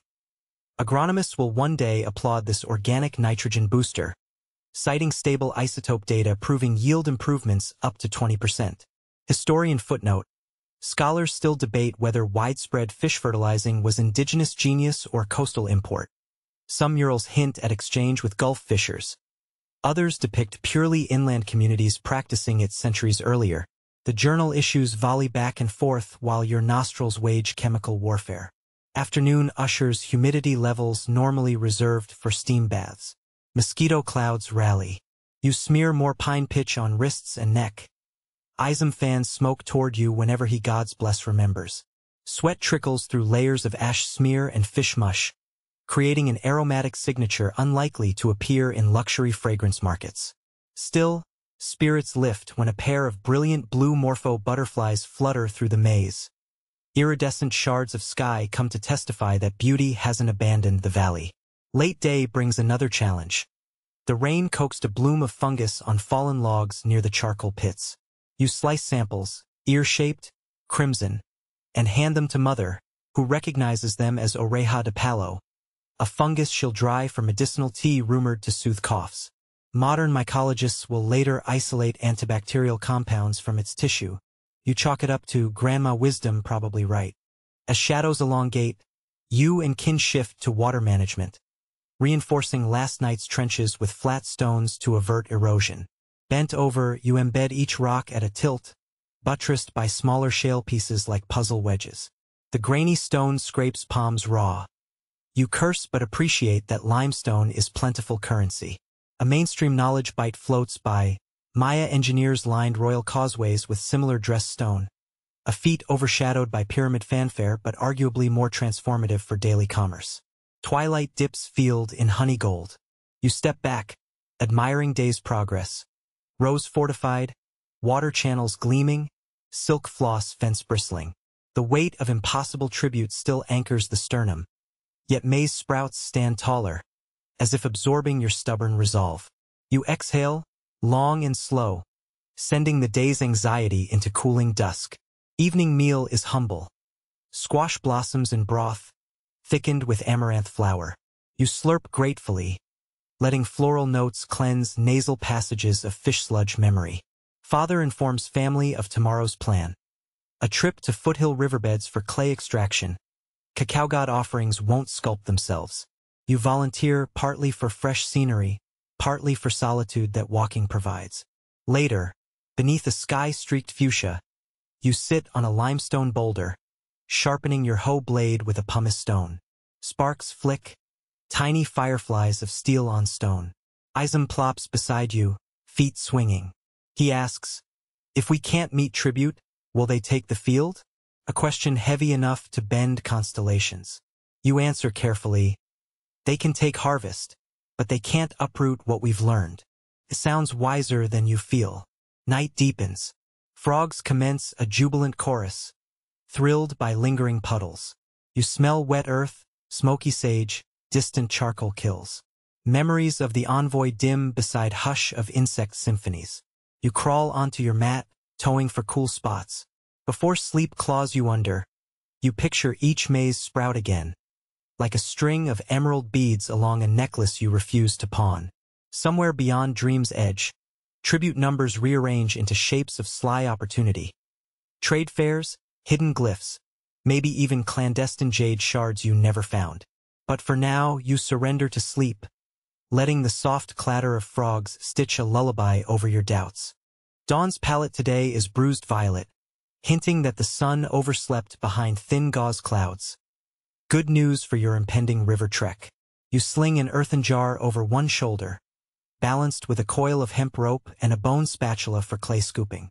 Father joins, hefting a broader basket. Isam gets demoted to hut guard duty owing to a sniffle that might blossom into fever if morning mists seep into his lungs. He pouts, but Mother's stern eyebrow, a force rivaling gravity, roots him in place. The path toward the river undulates through secondary jungle, where recent clearing efforts create a mosaic of stump islands amid green seas. Droplets bead on broad heliconia leaves, each reflecting upside-down glimpses of your determined face. Every few paces, the rope creaks, echoing heartbeat cadence. You mentally catalog required clay, enough fine red sediment to sculpt a fist-sized chook effigy, plus extra for practice pieces in case the nose breaks. Chook statues apparently have delicate noses. Historians carve dissertations on rain god iconography, yet seldom note artisans' frustration when ears snap off mid-kiln. As you descend, you pass a cluster of ceiba saplings, their roots promising someday to thrust into mythic buttresses. Father pauses, reverent. Seba is world tree sacred, bridging realms. He pats a trunk and mutters a blessing. Simple insurance, or maybe a whispered apology for taking clay from Earth's flesh. You echo him because certain gestures are muscle memory of culture. Riverbed appears as a lazy serpent of gray sand dotted by glittering puddles.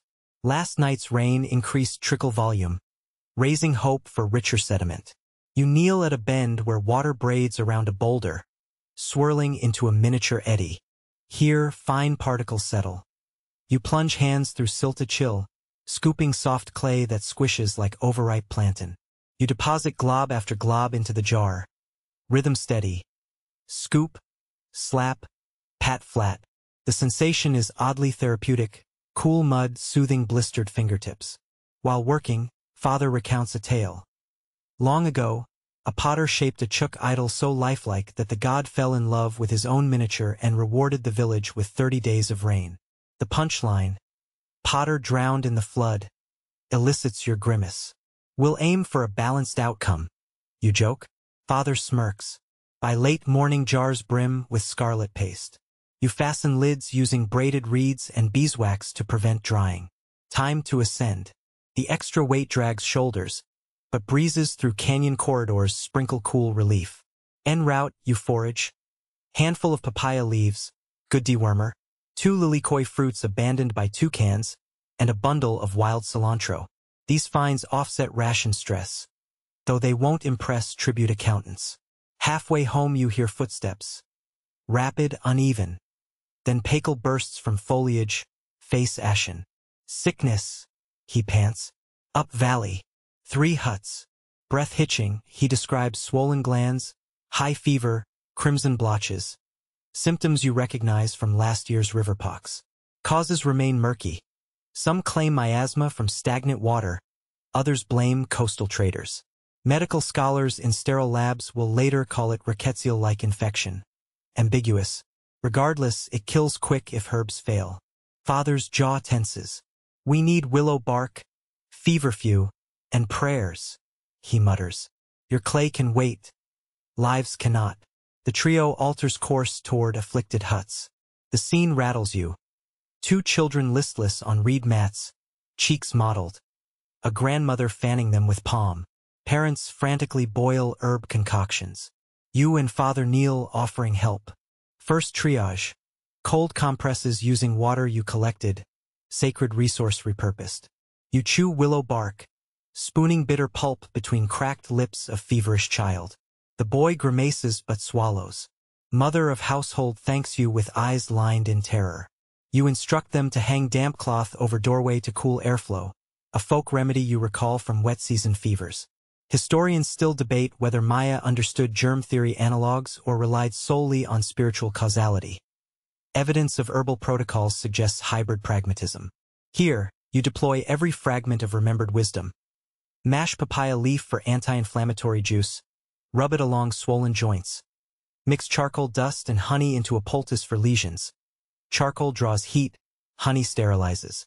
Modern pharmacology will half validate, half debunk, but the placebo of action alone calms caretakers. Kin arrives carrying medicinal white sage and small clay idols, offerings to Ixtab, goddess of healing knots. He begins soft chants, low and repetitive. His voice weaves with steam rising from herb pot, creating an atmosphere of collaboration between physical and metaphysical realms. You admire how practicality and belief dovetail. Skepticism wastes energy better spent grinding bark. Hours blur. Afternoon heat presses, but you barely notice. One child vomits, you roll him onto side to keep airway clear. Another shivers under sweat-slick blanket. You coax sips of diluted honey water. The grandmother hums an old cradle tune full of glottal clicks. You feel its vibrations settle stray anxieties. Obscure nugget. Ethnomusicologists propose that certain Maya lullabies possess rhythmic patterns aligning with heartbeat variability, promoting calm.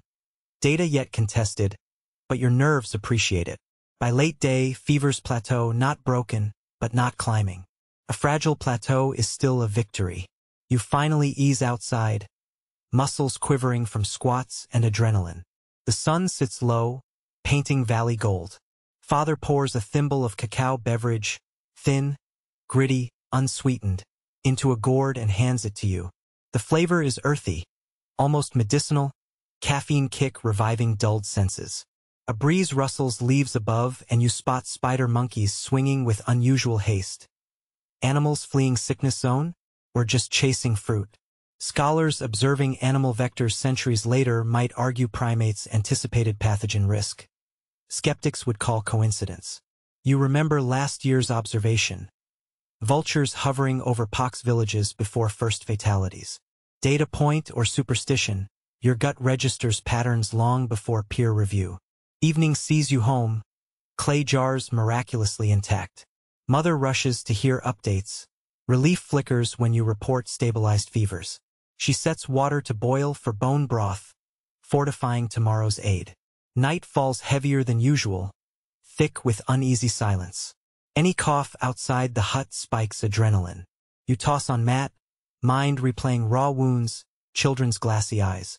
Your body begs sleep, but brain loops tribute quotas and river pox in cruel duet.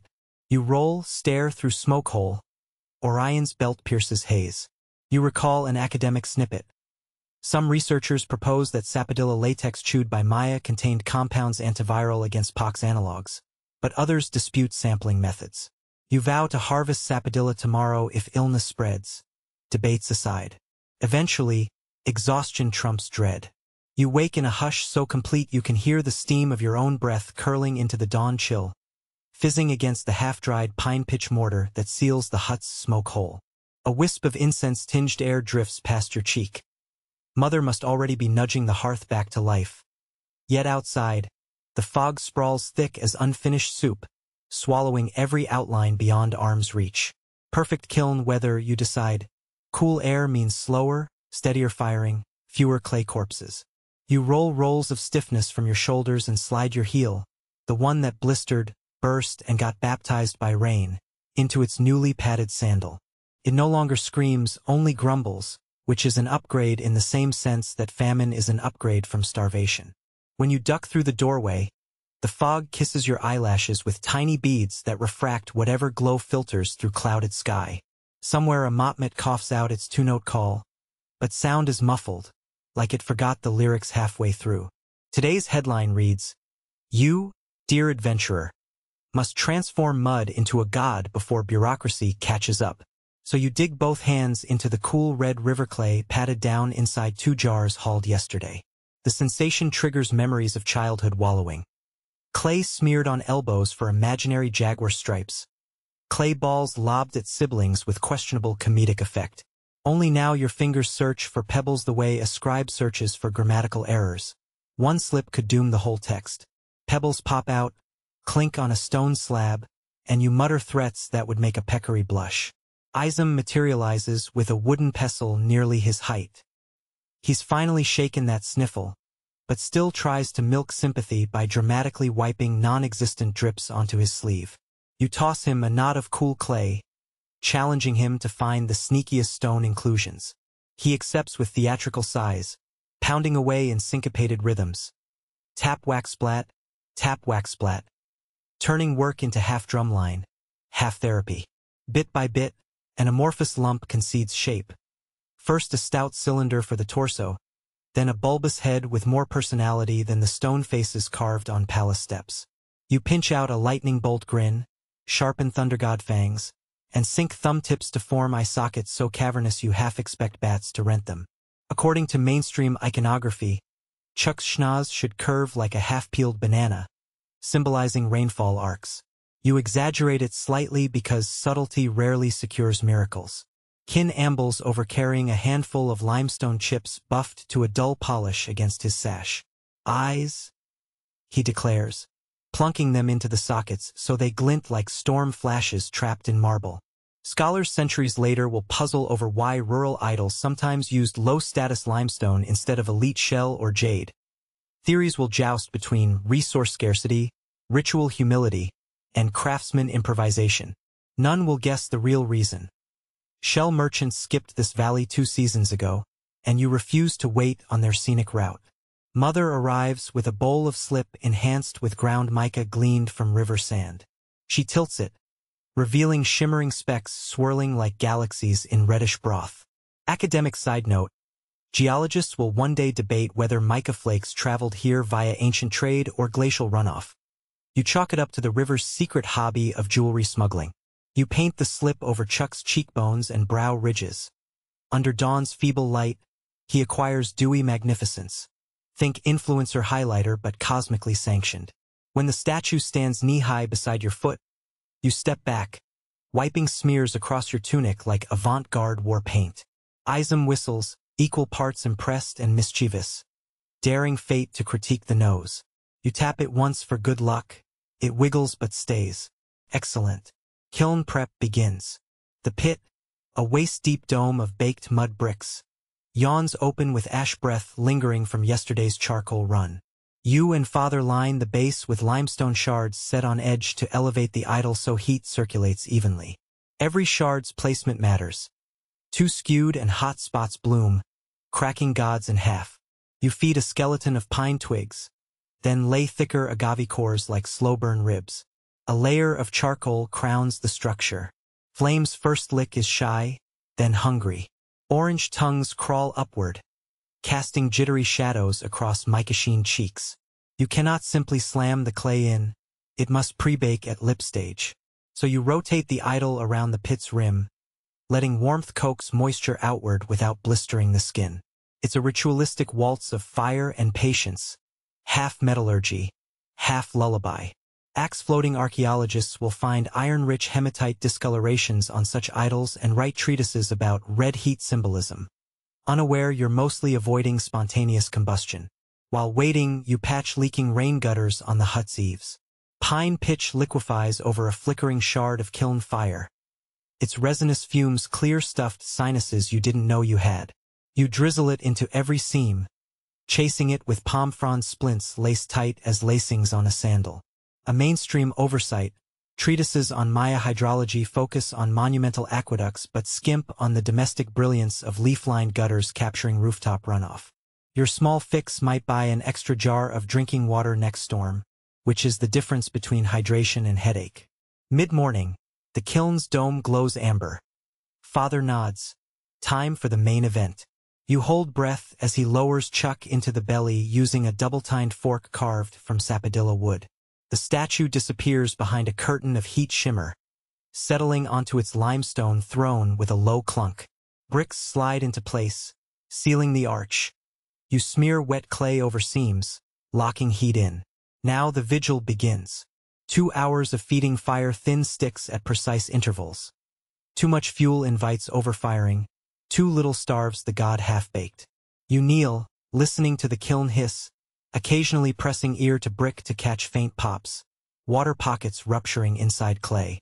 Isam counts them out loud, turning it into a game. Kin brings roasted chia leaves sprinkled with a pinch of newly acquired salt. The taste is gloriously decadent, like licking the coastline without the sand. At hour 2 and some uncounted heartbeats, Father taps bricks with a split bamboo rod. The resonance shifts from dull thud to clear ring, a metallurgical lullaby meaning the chamber reached maturity. You throttle back the fire, letting embers settle. Patience again. True cooling must happen under its own inertia. Rush it and hairline fracture spiderweb across mica cheeks. While bricks glow dimmer, you walk to the maize field for mental reprieve. Sprouts have grown enough to whisper when the breeze nudges them. Their leaves glisten from last night's residual dew. You squat, slide fingers along a leaf that curves like a green scythe, marveling at how fast desperation turns to photosynthetic optimism. You notice rust-colored speckles, beetles dining. You pinch 2, flip them onto a flat stone, and crush them under thumb. An obscure entomological fact surfaces. Certain maize beetles excrete a pheromone that attracts more beetles when crushed, so you flick the corpses into a jar to bury later, avoiding immediate broadcast of buffet closures. Clouds part, sun leaps like an ambush predator, and humidity surges as though fog traded places with sauna. You return to kiln sweating salt crystals critics could quantify by licking your collar. Bricks have cooled to warm bread temperature. You pry archstones, peel clay sealant, and ease the idol into daylight.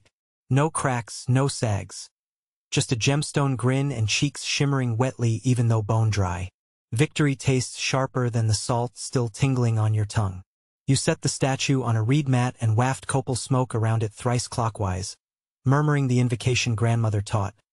Sound syllables, breathy aspirates, and a comedic line about Chook preferring his clouds fluffy, not lumpy. Academic circles will argue whether humorous prayers undermined ritual gravity. Your field's survival suggests gods appreciate levity.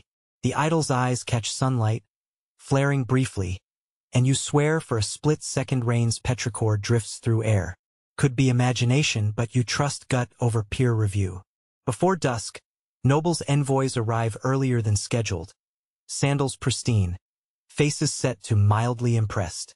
The chief scribe samples the idol, wraps its head with knuckle, and peers at mica sparkle like a jeweler appraising cut. He pronounces it fit, which is bureaucrat for you may continue existing. Tribute schedule still looms, but at least you've paid the storm insurance premium. Evening meal evolves into low-key celebration. Mother stews yucca with salt and a single sliver of smoked iguana reserved for special occasions. The meat's umami floods tongue, banishing metallic tang of constant leafy broths. You salvage a drizzle of mesa-harvested honey, let it melt over the stew's surface. The sweetness almost short-circuits your brain, rare sugar fireworks. Izam licks his wooden spoon, then his forearm to chase runaway drops. You all laugh until stomachs ache, then laugh more because aching proves they're full for once. Night drapes star velvet overhead. You carry the idol into the hut, placing it on a shelf above the hearth where smoke can climb to greet it daily. Its shadow bounces across thatch walls, lightning grin flickering. You lie on your reed mat, muscles molten, yet heart beating a syncopation closer to hope than yesterday. Somewhere outside, thunder grumbles like a half-remembered joke, and you drift towards sleep picturing the god's stone eyes scouting clouds like a hunter scanning tree lines. Sunlight slips under your eyelids in ragged slats, the kind that means dawn overslept and the day is already negotiating its ransom. You sit up to a choir of sore muscles airing grievances in every octave, but the kiln triumph lingers as analgesic. Today's docket? Feed maize, barter for salt, check on the fever hut, and, if time permits, bag a possum big enough to convert into tomorrow's protein and next week's trade chits. Ambitious, yes, but the valley never signs permission slips for rest. First, breakfast. Thin squash mash kissed with a tiny pinch of last night's salt windfall. You and Izam dunk scraps of stale tortilla until they soften into edible sponges. The salt jolts your palate awake, a little like licking lightning. Appropriate given Chuck now oversees the hearth. He appears satisfied, cheeks glinting with mica whenever flames exhale. You salute casually. Gods like informality before coffee. Gear assembly. Blowgun, a satchel of darts whose tips you've dabbed in diluted curry sap, a net of woven agave dyed in indigo camouflage, and a small clay jar of honey water to keep dehydration from staging a coup. Father shoulders a larger basket for barter goods. Charcoal bricks crumbly black and a modest pile of medicinal bracelets woven from fragrant herbs and grandmotherly gratitude. He nods at you with that unspoken, let's not die look. The forest path feels freshly laundered by yesterday's drizzle, each leaf poised to drip on your neck the second you pass beneath. Sunbeams waltz in patchwork, heating dew into a basil-tinged perfume. Birds gossip overhead with percussive wing beats. You think they're discussing your hunting odds. You press ahead, mind mapping guava trees circled yesterday, potential possum hotels. Blowgun ready, you melt into understory shadows, steps cushioned by leaf litter. There, above, curled on a forked branch, a possum snores with comedic snoot spasms. You inhale, exhale slow through reed tube. Dart whispers into hide. The creature flinches, tightens its coil, then slackens into hypnotic doze. You murmur an apology, reminding it reincarnation forms are flexible, and it may come back as rain. Father nets it with efficient swish, knotting rope around paws. Meat secured, you pivot toward the fever huts. Approach revealed calmer hum. No frantic coughs, no panicked footfalls. Inside, children sit propped, sipping diluted broth. One even toys with a carved jaguar figurine, painting air roars. Your honey charcoal poultice dries to protective scab. Swelling receded. You trade fresh sage bundles and swap compresses. Grandmother presses another bracelet into your palm. This one laced with crushed cacao nibs for scent. You stash it, sensing its barter mileage. Plaza next. The salt caravan has arrived. A river of llamas. Fine, guanacos. Adorned with cloud-patterned blankets. Each pannier clinking crystal music. At its helm, merchant Yelena, jade plugs and coyote grin. Appraises charcoal stockpile. Negotiations swirl. She opens at 5 gourds of sea salt for 20 brick bundles. Father counters for 8. They settle at 6 plus 2 coils of thin copper wire flexible enough for future tool repairs. You sweeten pot by offering the cacao scent bracelet. She ups salt by 1 extra scoop and, amused, adds a polished obsidian disc small as a turtle shell. While they haggle, you spot a stack of woven reed mats stitched with coastal patterns. Zigzags representing waves.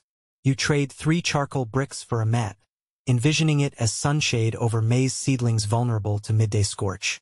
Scholars analyzing artifact diffusion will later misinterpret wave motifs as pilgrimage souvenirs.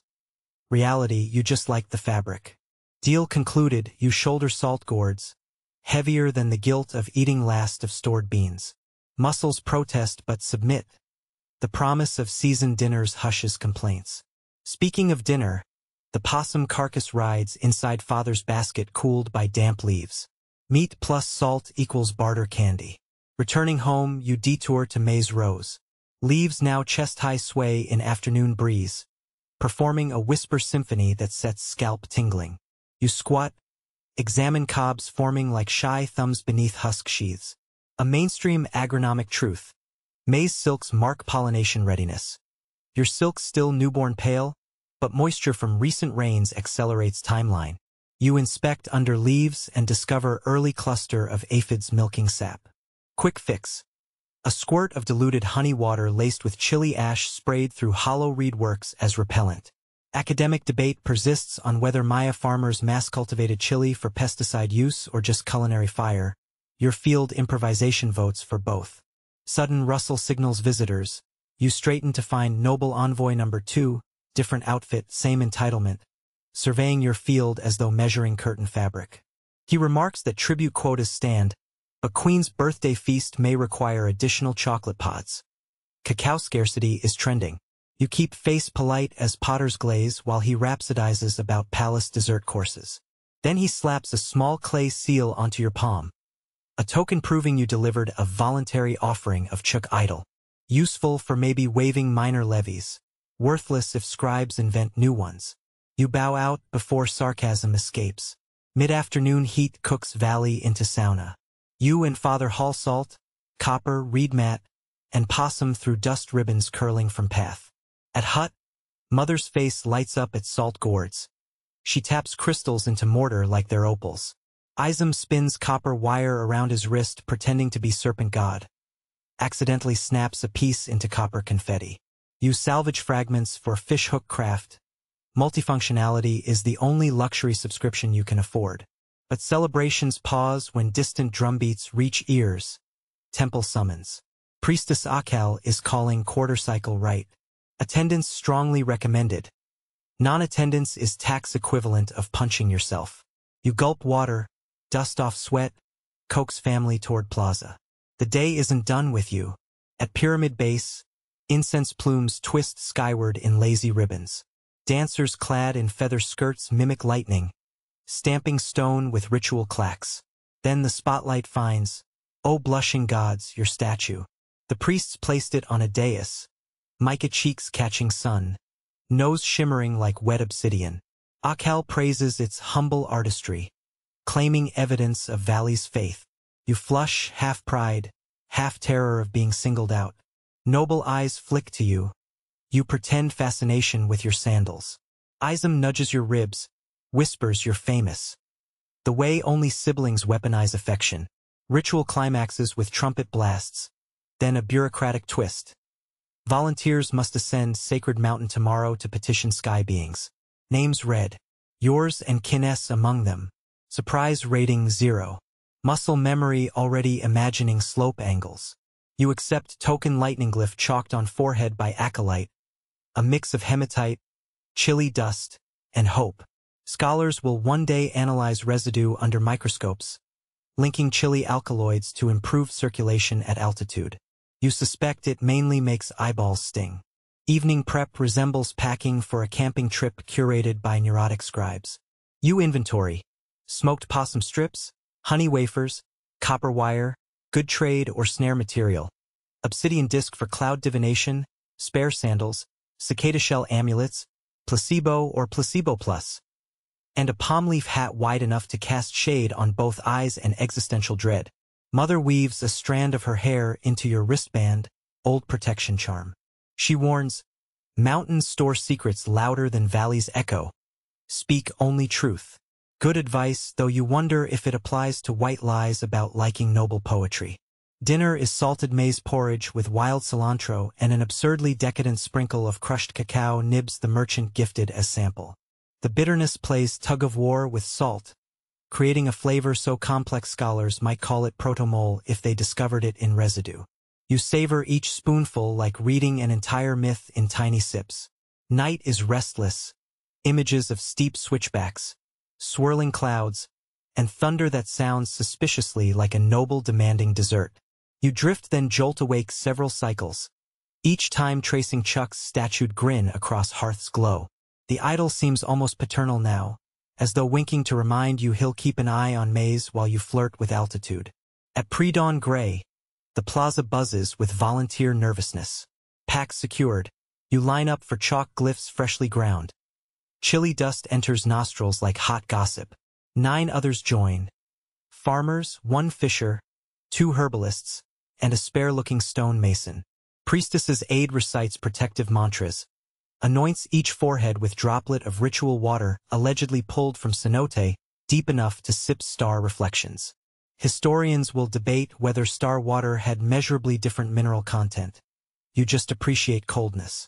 Trail begins gentle, meandering through cacao groves where dew-coated pods glimmer golden purple. You resist urge to pick. Quotas penalize theft. Instead, you catalog potential trade ideas. Dehydrated cacao shell tea? Maybe. Elevation increases. Air thins. Fog banks swirl around ankles like ghostly serpents.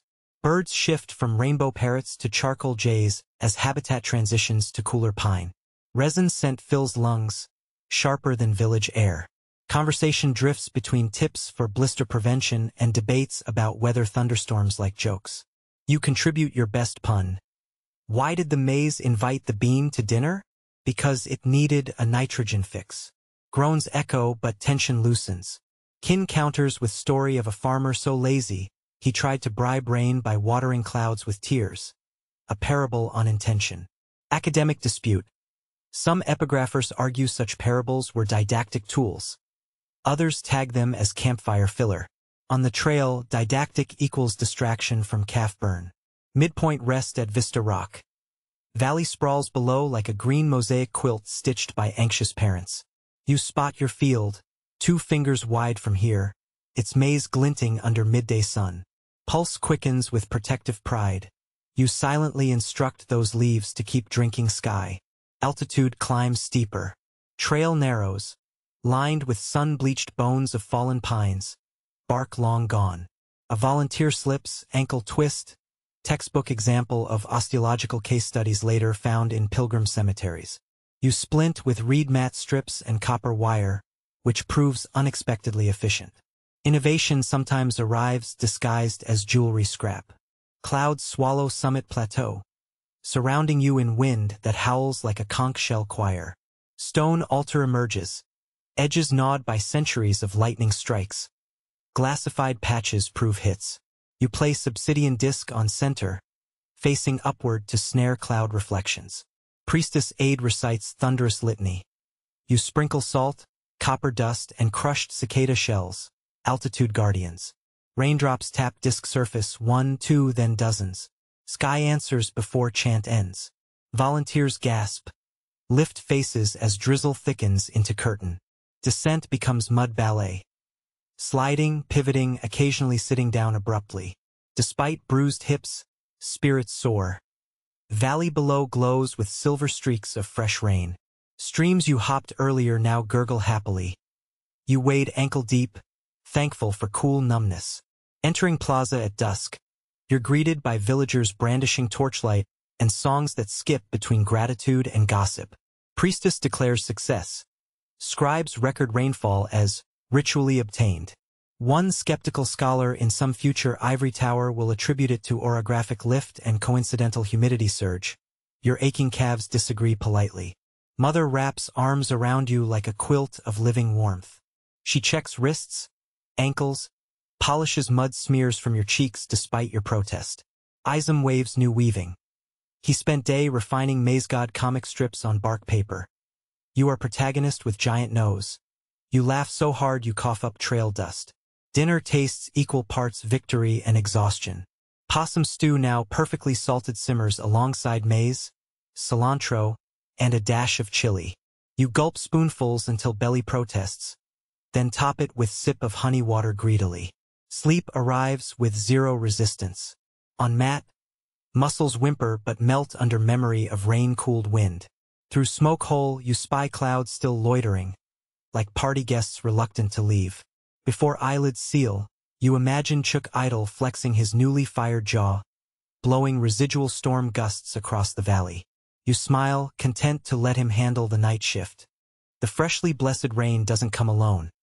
It drags humidity thick as cane syrup that morning, fog draping the valley in ghost sheets you can practically wring. You wake to the choir of frogs still singing victory hymns in puddles outside the hut. But your calves remind you the mountain pilgrimage extracted payment in lactic coin. Even so, the promise of wetter soils shoves you upright. First stop is the terraces, because if rain is life, too much rain is an overenthusiastic friend who might crush you in a hug. You slip along the reed mat paths, sandals squelching. Maize leaves glisten like polished jade. Beautiful, until you notice beads of water lingering in tight curls where fungus spores love to rent rooms. You part one leaf and, sure enough, see flecks of rust mold nibbling edges. Nothing catastrophic yet, but early intervention beats a fungal rave later. Out comes the preventative brew. A slurry of lime ash and chili water mixed last night. You fill a hollow gourd and flick droplets onto leaves. Each splash followed by your whispered, "Sorry, it stings but you'll thank me later." Mainstream agronomists will ultimately catalog this as low-tech antifungal spray. Laboratory tests will bicker over optimal chili concentration.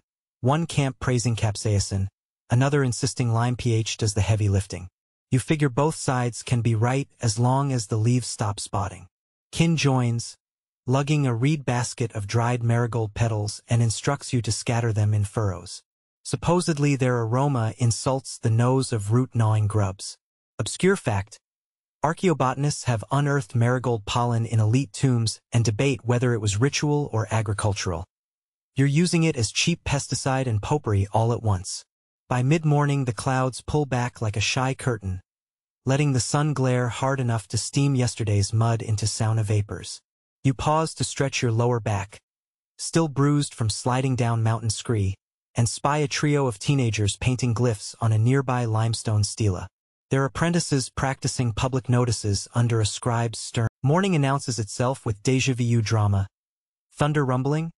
But this time you can tell it's sky theatrics, not militia drums.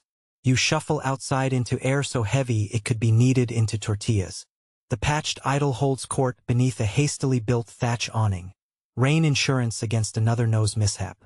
You give it a salute half serious, half comedic. Morning boss. Plan for the day pivots around fortifying fields against potential deluge. Too much of a good thing is every farmer's inside joke. You rally kin, Isam, and two neighbors to dig drainage trenches along the lower terraces. Stone hose carve muddy furrows, the earth releasing steam sighs with every slice. Mainstream hydraulic fact: Maya lowland plots often included such drains, evidenced by soil stratigraphy.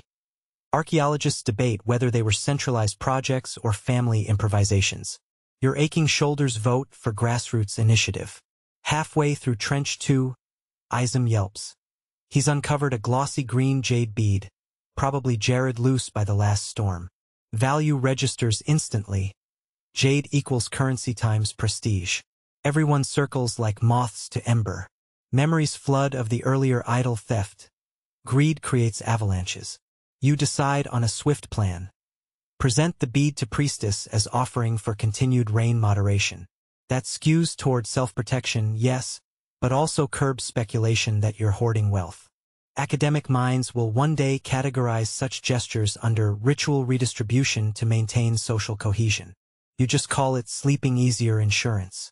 You stash bead in a palm leaf pouch and resume trench duty. Clouds thicken, shadows plastered under leaves. A gust scrapes treetops, sending a flurry of squirrel droppings onto shoulders. Kin cracks joke about sky fonts warming up. Everyone laughs, then digs faster. By midday, trenches snake like dark rivers ready to swallow runoff. You test one with a gourd of water. Liquid slides briskly down slope, disappearing into a pebble-lined pit you dubbed the soak away. Engineering success lifts morale higher than smoked iguana. Time for bead diplomacy. You rinse mud off, don a halfway clean tunic, and head to the plaza. En route, war rumors swirl thicker than gnats. Coastal scouts spotted raiders from rival city-state docking near salt flats. The new cacao levy suddenly makes more cynical sense. Chocolate rations for marching soldiers. You store note of potential supply disruptions. Every variable touches Maize in the end. At the pyramid, priestess listens while you kneel, palm outstretched with jade bead glimmering like frozen jungle dew. She raises brow, both impressed and curious about its providence. You recount truthfully. Rain loosened it, field surrendered it. She clasps your hand around bead again. Offer it to Chuck yourself, she says, surprising you. Intent matters. Scholars will later wonder whether shifting priestly protocols reflect decentralization. You wonder if she's subtly building your community's confidence. You step to idol, place bead at its base. Mica eyes appear to wink approval. Thunder mutters backdrop applause. Act 2 done, you leave plaza lighter in spirit if not shoulders. Returning, you find neighborhood ringed around an unfamiliar traveler. Wirier than local build, face lined by sand wind. He unpacks woven satchel revealing obsidian blades etched with swirling white veins unusual to valley varieties. Trade pitch. Stronger, stays sharp longer. Cut dead in half. He quips. Skepticism surfaces. Blades might be salvage from conflict front lines. You barter one charcoal brick for a small knife, partly to test quality, partly to gather intel. Blade passes first test. Slicing plant and fiber with whisper-thin edge. You label it possible advantage against next peccary stampede. But Traveler also peddles rumor. Coastal raiders seeking hostages for cocoa field labor. That freezes marrow. You gather neighbors to discuss contingency. Night watches, torch relays, maybe digging foxholes near main trail. Father's idea gleaned from his own father's stories. You volunteer first watch. Until Maize harvest, vigilance is cheaper than ransom. Afternoon shifts toward repairing communal granary roof punctured by last lightning storm. You climb ladder with new obsidian blade repurposed as chisel, trimming charred rafters. Up here, valley expanse spreads painterly. Maize parcels verdant. Cacao groves dark glossy. Smoke tendrils from charcoal kills drawing calligraphy across sky. You hammer wooden pegs with rhythmic thuds. Each echo feels like heartbeat of a community refusing to snap. Work pauses when Izam arrives carrying bowl of fermented maize drink. Pinole diluted, sprinkled with chili dust. Hydration plus morale. You sip. Tangy burn wakes nerve endings. Obscure fun fact, chemical tests on classic period pottery reveal traces of chili-spiked maize beverages. Some academics still argue caffeine-free stimulation myths, but your sinus cavities confirm chili's kick. Evening descends with theatrical timing. Thunderheads fatten, lightning flickers, and wind picks up grit. Trench test time. You sprint to lower field just as raindrops expand from pinpricks to drumbeats. Water floods the top terrace, races into furrows, then surges along your freshly carved drains. They hold. A muddy torrent vanishes into soak-away pits, sparing fragile stalks from drowning. You whoop into downpour. Neighbors echo cheers. The sky responds with a boom. not sure if applauding or threatening encore. But crisis isn't entirely dodged. In flicker of lightning, you spot silhouettes cresting far ridge. Figures too many for hunters, too organized. Maybe just caravan, maybe worse. You dash home, alert father. Night watch plan accelerates from theory to choreography. Torches lit, perimeter posts manned. Rain slashes sideways, cutting visibility. Every lightning flash reveals dancing shadows. Imagination paints spears where branches sway. Historians will later pore over siege layers in valley fortifications, debating exact timelines. You live one chaotic footnote. Hours crawl. Wind hiss merges with rain roar, forging white noise fortress. At last, silhouettes evaporate. False alarm or retreat. Relief seeps, but adrenaline leaves aftertaste of iron. You send exhausted watchers home, promising shift rotation resumes at moonrise. Inside hut, everyone drips water but spirits rally. Mother ladles steaming bean chili stew. Salt crystals crackle on surface. You swallow spoonfuls so fast tongue burns. Yet warmth tastes like fortress walls. Izem falls asleep mid-chew, chin bobbing over bowl. Father's eyes close before Matt even welcomes him. You bank hearth, glance at idol gleaming in smoky glow. Jade beads still nestled by feet. Before surrendering to sleep, you step outside once more. Rain gentles to whisper, trenches gurgle contentedly, and maize leaves gleam in moon shadow intervals. A legion of green soldiers standing proud after storm. You breathe petrichor so deep lungs hum like clay jugs. Overhead, clouds part enough to reveal Pleiades winking. Still 6, not 7, but tonight's 6 feels generous. Academic debates can churn. The sky's answer is simple. You rise before dawn to an uneasy quiet. The terrace paths bathed in a pale glow that seems too gentle for the harsh work ahead. Today is silent harvest day, the moment you reap what little the drought-scarred milpa will yield. There's no trumpet blast or ceremonial flourish, only you, your chipped obsidian blade, and a basket half full of ears so small they'd embarrass a sparrow. You step onto the damp soil, each foot sinking into last night's dew, and kneel beside the first stalk. The husk crinkles between your fingers like brittle parchment as you yank it aside, revealing a cob thinner than your forearm. You lean in and slice cleanly at the base. The ear drops into your palm with a hollow tap. Mainstream histories note that classic Maya harvest rites celebrated corn gods with lavish dances when fields thrived. But in lean times, rituals shrank to whispered prayers over handfuls of grain. You murmur your own mantra. May these kernels stretch farther than hunger. Gathering each ear in reverent silence, you move down a row of stunted plants. 25 stalks, 25 ears, 60 kernels between them, if you're lucky. You hold one up, roll it between thumb and forefinger, tasting the ghost of sweetness that once defined maize. The chalky residue reminds you that even a meager crop can carry the weight of survival. Your basket creaks under the tiny harvest as you trek toward the granary. Rats scramble in the shadows beneath its raised floorboards, drawled squeaks echoing like mocking laughter. You pause, sliding your blade into a crack to leverage a loose plank. As the wood shifts, a pair of beady eyes reflect torchlight. Predators turn thieves. Obscure fact: zooarchaeologists examining coprolite layers have confirmed rodents plagued Maya storage vessels as early as 500 CE, gnawing through clay seals in search of the slightest morsel. You pry the boards wider, drop a scattering of chili ash around the edges.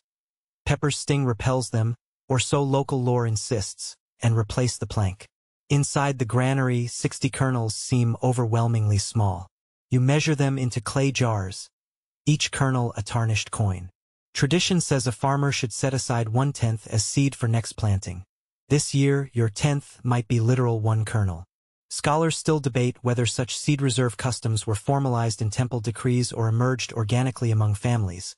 But today you can't imagine reserving even 1 grain for tomorrow when today's belly rumbles so loud.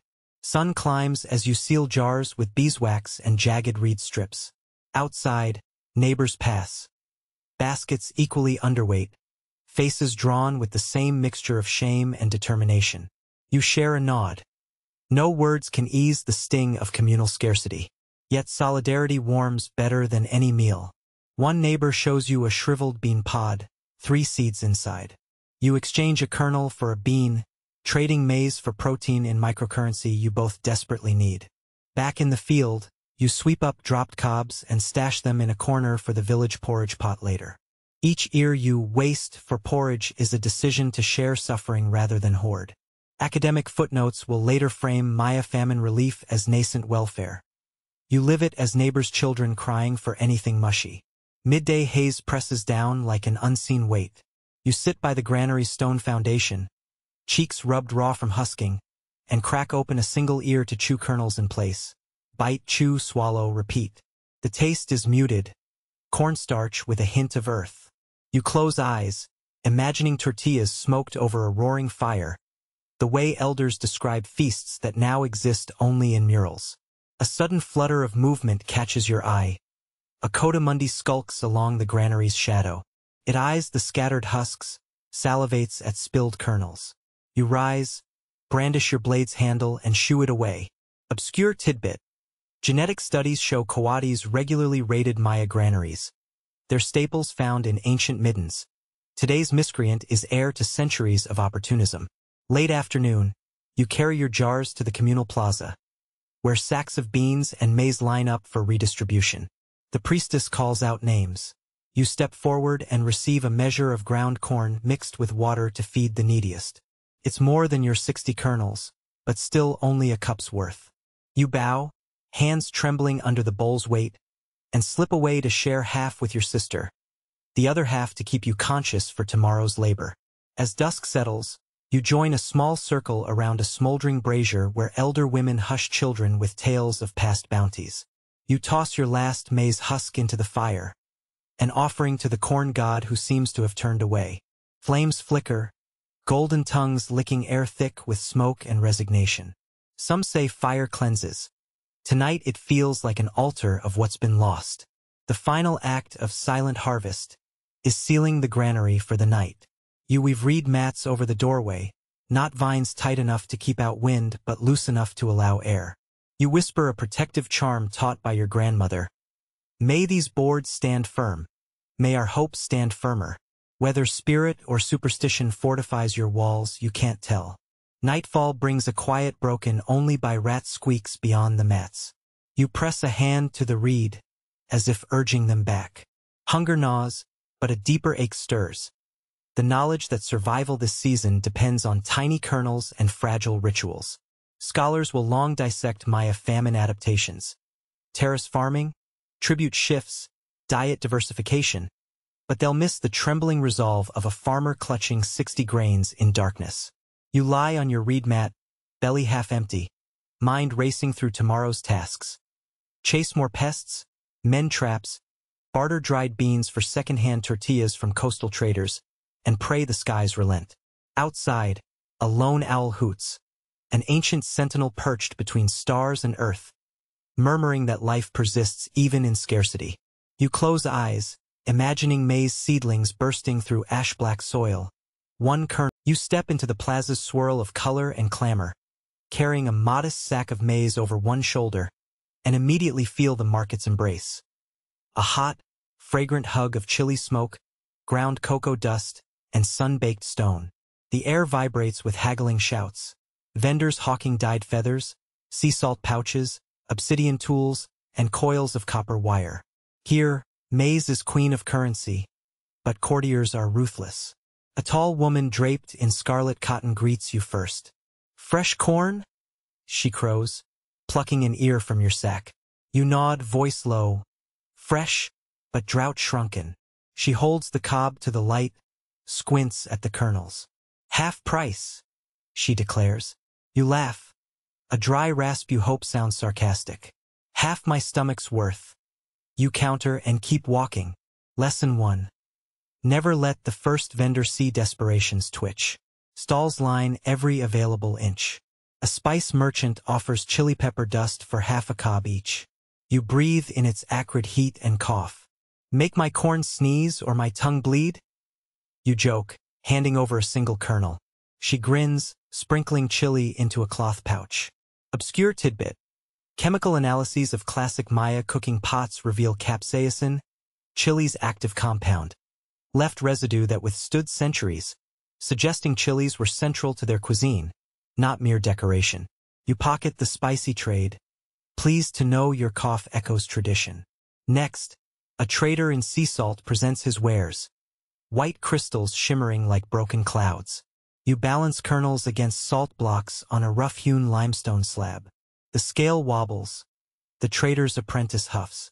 Out of balance, they protest. You tap a kernel from the other side. Drought-light kernels, you say. Need more salt to preserve the memory. The apprentice grins and tips the scale. Trade sealed. Mainstream historians note that salt was so prized in inland Maya communities it functioned like tribute tax in kind. Payment both practical and symbolic. Yet scholars still debate whether salt levies were standardized by central decree or negotiated locally. You tuck sea salt into your sash, then wander toward a basket of vivid cotton dyes. A dyer in indigo-stained fingers offers you a bolt of palm leaf green in exchange for 3 cob kernels. You haggle down to 2, adding a promise to trade next season's husks for fresh dye. The dyer snickers at your husk plan. It's how cloth makers bleached fibers, then wraps the fabric for you. Seeing green fluff against the maize husks you'll later share at home makes you think the threads might color more than cloth. Perhaps they'll brighten your neighbor's mood when winter chills arrive. A stall of small clay figurines catches your eye, miniature maize gods, cobalt-painted and glossy. The potter, a wizened man with broken teeth, taps a figurine's head and asks a kernel per idol. You admire the craftsmanship, shell inlay for eyes, mica flecks for dew accents, and spend 5 kernels on 2 tiny gods. Scholars will one day dissect Maya devotional objects, arguing whether rural households worshipped miniature idols or used them as teaching tokens. Today you see them as hope bottled in clay. Crowds press around the central plaza's well, where merchants drum out news. Coastal caravans rerouted due to pirate activity, temple scribes increasing cacao levies for upcoming ceremonies, and whispers of a rival city-state demanding tribute from your village next season. Anxiety seeps in. 3 kernels for a dye bolt, 1 for chili dust, 2 for idols. Maize fortune ebbs faster than monsoon clouds. You spot your cousin Kin negotiating at the ribbon vendor's stall, gathering strips for bird scares. You join him, sliding a handful of kernels across the counter. The vendor shakes his head, asking for more, then relents when Kin points out the looming snatched kernels at home. Use these to festoon fields, Kin explains. Shiny ribbons scare pests, not purse-thieving crows. The vendor, a gaunt woman with sharp cheekbones, nods and hands over the ribbons. Obscure note. Ethno-ornithologists debate whether reflective surfaces truly deter corvids or merely shift their exploitation patterns. Your fields will be the empirical test. Lunchtime arrives like a shout of relief.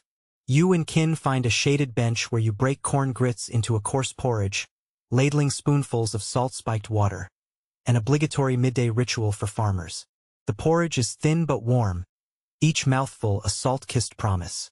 You toss a sliver of cocoa dust honey bar into each bowl. Rare luxury that scrapes throat burn away. Tomorrow's festival fare. You joke. Kin laughs, cheeks dusted with grits. After rest, you resume trading errands. A copper wire coil from the coastal traders for maize husk kindling. A woven reed mat from the basket maker for a bundle of kernels. Each exchange feels like fishing hunger from the sea with a leaky net. You retrieve sustenance, but precious grains slip through. Yet community murmurs of shared resource pools ease the sting. Neighbors chat about collective seed banks and shared granaries. Strategies recorded only in oral lore, while scholars prick ears at coded glyphs. Towards afternoon, you approach the dye vats again to pick up the green cloth. The dyer holds it aloft as if unfurling a captive sunset. He bows and says, "For your fields to welcome spring." You nod solemnly. Fields need cheer, though drought forgot how to smile. Is half-truth, half-joke. Market humor to keep your shoulders from sagging. A sudden commotion draws you toward the plaza's edge. A traveling merchant rolls a barrel of aged chaya beer, fermented maize and leaves. Low-alcohol brew said to ease muscle ache.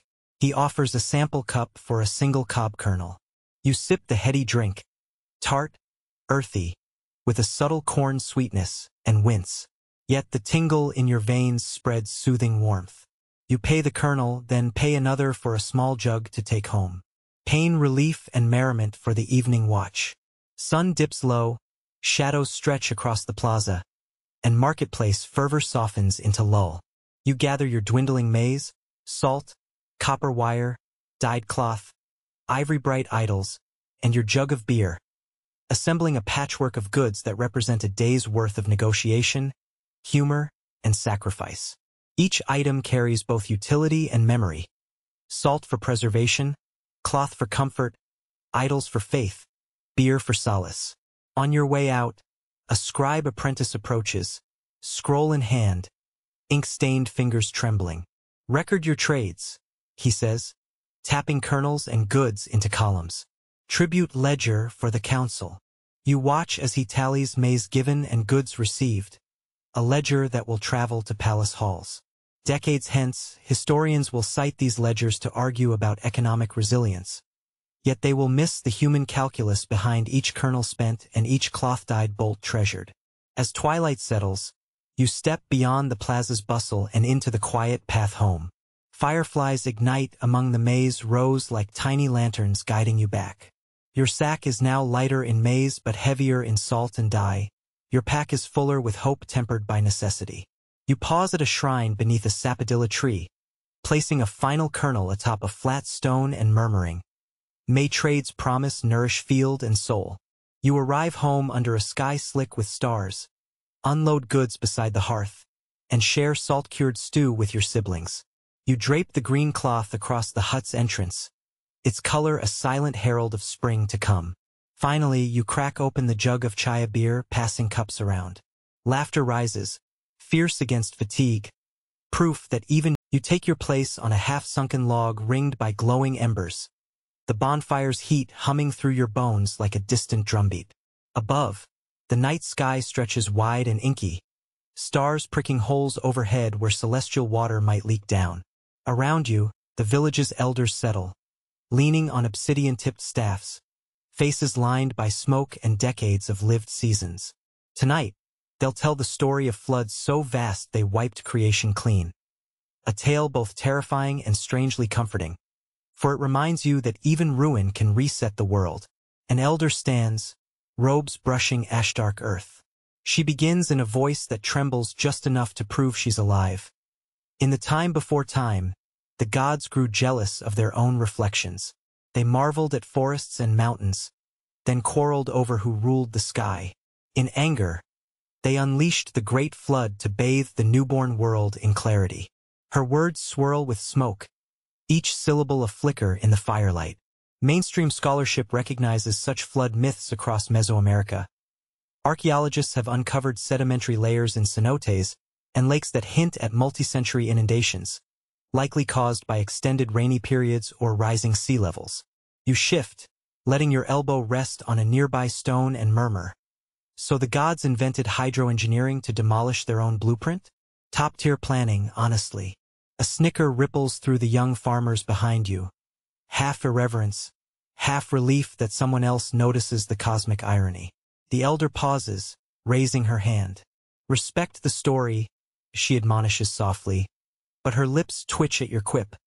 Amusement gleams in her eyes beneath silvered braid. She continues. "When water rose so high that only the holy peaks protruded, the gods regretted their wrath. Two maiden spirits, Ixchel of the moon and her twin brother Istli, pitted the fledgling land. They guided a pair of human survivors to safety atop the tallest pyramid, using serpent skins as rafts. There they awaited receding waters and the return of birds bearing olive branches." You lean forward as the images play in your mind. Feathered serpents slipping through floodwaters, lone mortals clinging to stone spires like stubborn weeds. Obscure fact, in a remote cave shrine, divers found serpent scale-patterned pottery shards, suggesting the myth's serpent skin raft might echo an ancient ritual costume rather than literal gear. As the story unfolds, you spot smoke drifting skyward from distant thatch fires. Other villages listening to the same flood tale, separated by miles of jungle yet bound by its arc. Scholars still debate whether these flood legends derive from a single ancestral myth or multiple local catastrophes woven into one epic narrative. Some epigraphers argue glyphs on stele depict rising water alongside royal figures making offerings. Others counter that such scenes represent metaphorical baptisms of new rulers, not literal deluge commemoration. Tonight, under crackling embers, those disputes feel academic. Here, the myth is lived in every whispered retelling. Halfway through the tale, your stomach grumbles. An unwanted reminder of the season's own lean yields.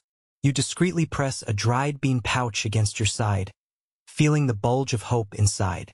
It's a small comfort, like that of the flood survivors clutching serpent skins while the world drowned around them.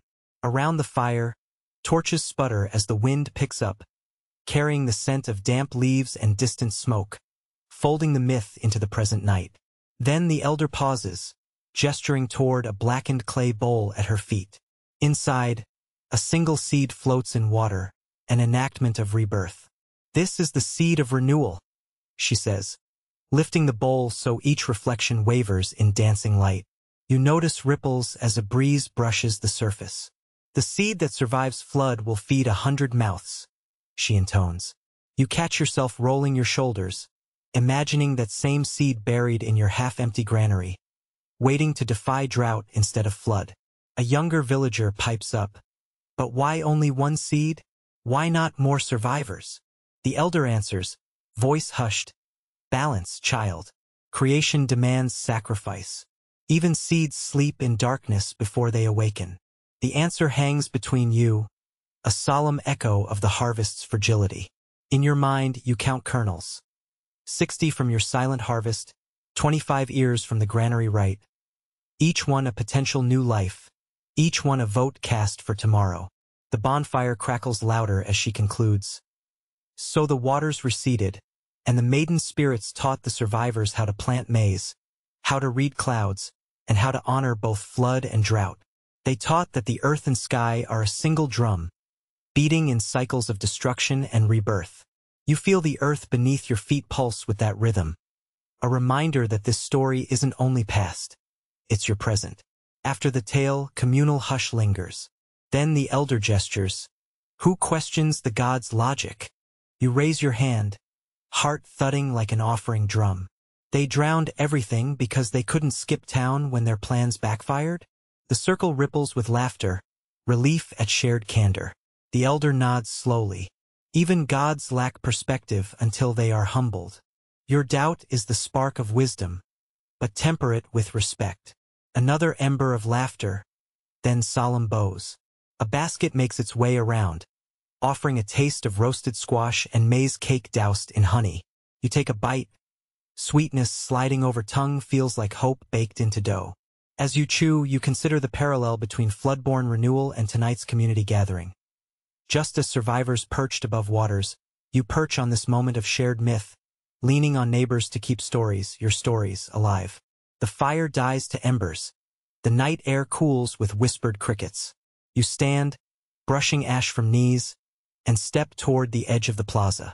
In the distance, the first braziers of dawn flare, signaling the close of myth and the start of memory. You pause, laying a finger on an ember left glowing. May this spark remind me that even in ruin, life persists. As you return to your reed mat, the elder's final words echo. You wake to an orange glow at the horizon that feels almost alien. Too bright for the season's waning sun, too soft for true dawn. You lie still on your reed mat, listening to the valley inhale after last night's festival. Embers from the central bonfire have cooled to charcoal beads in the plaza's hearth. Somewhere, a lone flint spark snaps alive then dies. Today, you'll walk among those embers, gathering what remains and looking back across the land you've coaxed through fire, flood, and famine. You rise and step outside, the air crisp with morning's promise. Your feet find the path through the maize rows, now shoulder-high and heavy with tassels. Yesterday's ribbons flutter like green ghosts among the stalks, and salt crystals still cling to base leaves, shining like dew. You pause at the edge of the field, inhaling the heady blend of damp earth, sun-warmed ash, and the faintest whisper of distant spray from coastal waves. Ahead lies the charred plot you cleared 2 weeks ago, the one you burned, tended with ash, and replanted under lightning bolt prayers. What was once blackened moonscape now shows the first brave shoots of maize springing from charcoal-dark soil. You crouch, sweep ash aside, and brush a seedling's tender leaves. They tremble under your fingers, a fragile encore to last week's blaze. Mainstream agronomy notes how biochar enriches nitrogen retention, yet whether repeated slash-and-burn cycles ultimately depleted regional fertility or spurred resilience through ancient soil management. You dismiss debates and focus on the living green teasing sky above ashes. Your gaze drifts across the terraces, where every contour tells a chapter of your toil. Ash-lined trenches you carved guide sweet rainwater down slopes. Moss-dotted stones mark fire breaks. Lines of polished obsidian chips bristle in rows like metallic guard rails. Each pattern is a prayer, etched in chalk-white stone and earthen art. Scholars centuries hence will map these microengineerings and call them proto-hydraulics. To you, they are survival woven into landscape. You wander toward the communal granary, its walls still patched with last season's reed mats. Rats skitter beneath, ghost-like in swift movements. You bend, scoop handfuls of crushed chili ash along the foundation's base, sealing gaps with pepper's sting. You recall the famine's log. 60 kernels harvested, half shared, half stored. The seed reserve custom that once felt cruel now feels sacred. Obscure fact, palynologists probing granary pods have found chili pollen layers aligned with faunal expansions, hinting that ancient farmers weaponized peppers against pests, a practice as either ritual protection or pragmatic pest control. You opt for both. From the granary, you climb to the plaza, now silent beneath midday glare. The market stalls, empty of yesterday's bartering, droop like unused sails. You step to the central hearth, where embers cling to blackened stones. You gather a handful of charcoal nuggets, biochar blessings left over from festival fires. You tuck them into your sash alongside a folded strip of the festival's green cloth. Today, you'll bury them in the furrows as border markers for next season's milpa, symbols of endurance and renewal. At the shrine under the sapodilla tree, you find mother and father waiting, silent watchers of your daily migrations. They clasp hands. Their eyes glisten with both pride and parent fear. Without words, father hands you a clay bowl filled with water and a single maize kernel, gleaming like muted gold. Mother offers a sprig of marigold petals, bright as dawn, to lay with the char and cloth. You assemble your offerings: biochar, cloth, kernel, petals. Each element a strand in your tapestry of hope and remembrance. At your signal, father drums twice on a hollow log, an invocation borrowed from harvest rites. Then you step forward. You place the kernel on a flat stone, sprinkle soil around its crown, press the char pieces in a protective ring, and scatter petals like flaming arrows pointing skyward. Finally, you tie the green cloth around a nearby branch, letting its folds catch wind. You murmur, "Grow beyond flame, beyond drought." The bowl's water topples, dribbling moisture into the ritual circle. Silence follows, stretching like warm clay, until mother hums a low melody, an echo of last night's flood myth. Your siblings join, timbers blending in soft counterpoint. The melody carries across terraces, an ancestral lullaby for the land itself. Even the wind seems to pause. You turn to the field. Tiny sprouts sway in unison, their leaves glinting under the sun's arrival. You trace the rows with your eyes, noting where a seed failed and where life stubbornly persists. This patchwork is your living chronicle. Each dead stalk, each charred mound, each green shoot. You kneel, pressing palms into the earth, and whisper thanks to the unseen spirits stirring beneath. A sudden flutter overhead draws your gaze. Quetzal returning from coastal heights, their calls trilling like unexpected laughter. They perch briefly on a guava limb, inspecting the offering you left yesterday, before wheeling back into the sky. Their plumage glitters, a reminder that nature's tapestry weaves through human effort, offering intermittent gifts. Obscure note: paleoornithologists have found Quetzal feather imprints in ceremonial sites alongside maize figurines, sparking debate on whether these birds were venerated or hunted. Today you choose admiration. Rising, you brush dirt from your tunic and collect handfuls of soil in the ritual bowl. Carrying it back to your hut, you cast the mixture over the threshold, soil from the heart of the milpa mingling with each step toward home. At your doorway you pause, placing the bowl on a low stone. You dip fingers into the muddy water and flick droplets at the thatch wall. Miniature blessings for household prosperity. Inside, Mother ladles fresh porridge scented with marigold petals. You dip in a spoon and taste earth and hope, the porridge's warmth seeping into every ache. Siblings circle, each receiving a bowl, small portions but rich with ritual salt and color. You lift your bowl in silent toast to endurance, and they echo with shy smiles. Afternoon drifts across the valley. You sit on the hut steps, drafting tomorrow's plan in your mind. Tend sprouts, widen trenches, repair fire breaks, gather peppers, and perhaps coax one more kernel from Father's secret vault for a roadside offering. Life's cadence continues. Sow, tend, harvest, repeat, an unbroken hymn to survival. As dusk unfurls, you return to the shrine. Only the bowl remains, bone-dry clay rim chipped at the edge. You lift it, find a single char-stained kernel lodged in the water-scarred bottom. The seed you offered has sprouted, its tiny root curling like a question mark. You cradle it gently, astonished by its stubborn will. You press it back into your palm, let it nestle against warmth.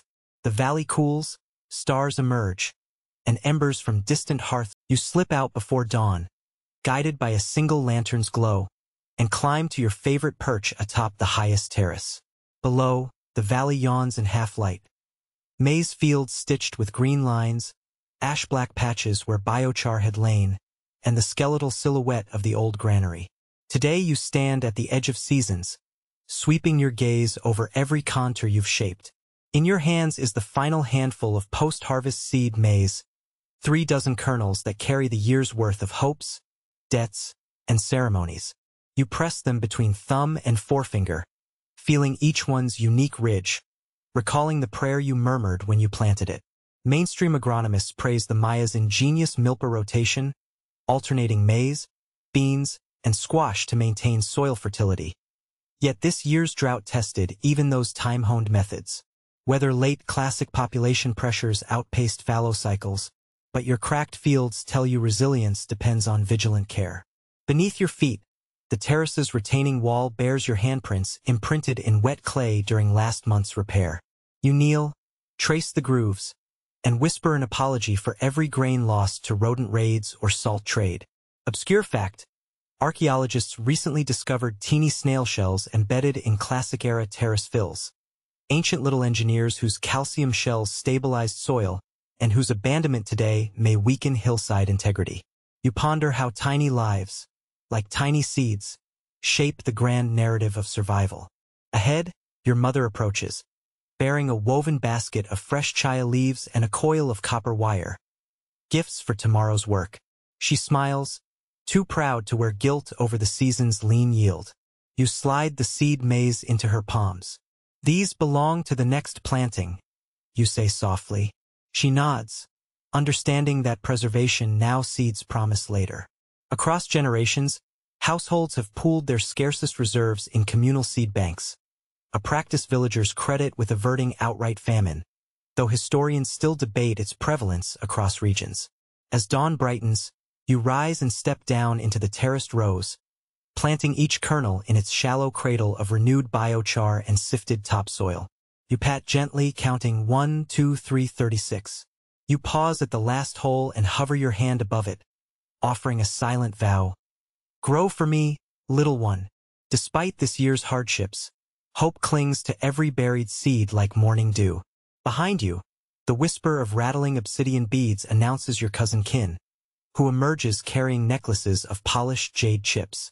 For offerings at the next altar, he explains, his eyes bright. He helps you scatter chai leaf infusions around the furrows, natural pest deterrent and symbolic blessing. Scholars analyzing residue on temple offerings will note chaya's unexpected presence, sparking debates over alchemical versus purely medicinal uses. You smile at the thought, thinking some mysteries are best left half-solved. You finish planting as the sun clears the ridge, flashing across metallic sparks in the copper wire draped at plot corners. Reminders of the salt trade's hard currency and the cosmic guardrails you erected against bird raids. The fields look tidy, tousled only by wind. From this vantage, the milpa seems to hold its breath, waiting for rain's cue. You offer thanks, not to any single god but to the mosaic of spirits in earth, water, and community that carried you through. Walking back to the plaza, you pass the old granary and notice its walls patched with new reed mats. Inside, you had stashed last season's lean share for emergencies. A small section of floorboard squeaks, a reminder that even strong structures need regular mending. You pause and hammer a wedge into a loose plank. In archaeology labs, technicians will measure grain entrapment rates to reconstruct storage efficiency, but your hammer strike seals both a board and your commitment to vigilance. At the plaza's center, the empty altar stones wait. You kneel before them, placing a single maize cake, a handful of salt, and a cinnamon-smudged jade chip, tokens of hearth and trade. You recite a short invocation your grandmother taught. May earth cradle our seed. May sky pour mercy on our fields. The words curl into still air, mingling with sunlight as though whispered to an invisible assembly of ancestors. When you stand, a breeze stirs the cotton banners tied to nearby posts, green, orange, and indigo ribbons that danced through harvest festivals. Their colors echo across the valley, signaling renewal and continuity. Obscure fact: textile scraps found in ancient burial sites often include festival-dyed ribbons, suggesting cloth's role as both utilitarian and symbolic. You touch the closest ribbon, its fibers rough but pliable, and tie it around your wrist, a personal talisman woven from communal memory. On your way home, you pass neighbors tending their own replanted plots, kneeling at each furrow like gardeners of tomorrow. You exchange nods, eyes conveying shared relief and cautious optimism. No words needed. The cycle is intimate, written in each soil ridge and each careful step. Later, when modern ethnographers interview your village, they will marvel at the synchronous rites of planting, noting remarkable social cohesion in resource-scarce contexts. Yet they will misunderstand the unspoken bond that links every farmer to the land and to each other. Back at your hut, you pour water from a ceramic jug into a simple clay bowl and add a few marigold petals, an impromptu infusion to celebrate new beginnings. You sip slowly, petals floating like small suns. The taste is floral, barely sweet, but rich with promise. Evening's tasks await: mending tools, preparing meal, reading the village scroll for tomorrow's market rates. But in this quiet moment your heart settles into a slower rhythm. As dusk deepens, you step outside once more, lantern in hand, and look back at the fields you just planted. Under the growing moon, seedlings glimmer like a constellation mirrored on earth. You breathe in the night air and murmur. This is where we root our dreams. The future remains uncertain. Raiders, drought, disease all hover on the horizon. But tonight you lay the foundation of hope in furrows and rituals inherited from countless generations. Now, as the moonlit breeze stirs the young maize leaves, you settle into your reed mat for the final act of protection. A gentle lullaby to the land and to yourself. The night sounds, crickets calling, distant owl hoots, the soft sigh of wind. Compose a lullaby that presses your eyelids closed. In this half-dream space, you imagine each seed in the field taking root, spreading tiny green roots into the cooled earth, drinking silently of charcoal's promise and rain's memory. There is a softness in your bones now, a shifting from tension to release, as though you have laid down a burden and picked up a quiet courage instead. You recall the flood myth, the burned plot, the salt and cocoa trades, the stolen idol. Every chapter a testament to your community's indomitable will. Tonight you allow yourself to drift between labor's end and labor's beginning, in a space where worries blur into gentle shadows and resolve glows like embers in the dark. Tomorrow will bring new chores, mending, tending, guarding, but for this moment you rest. Your breath steadies,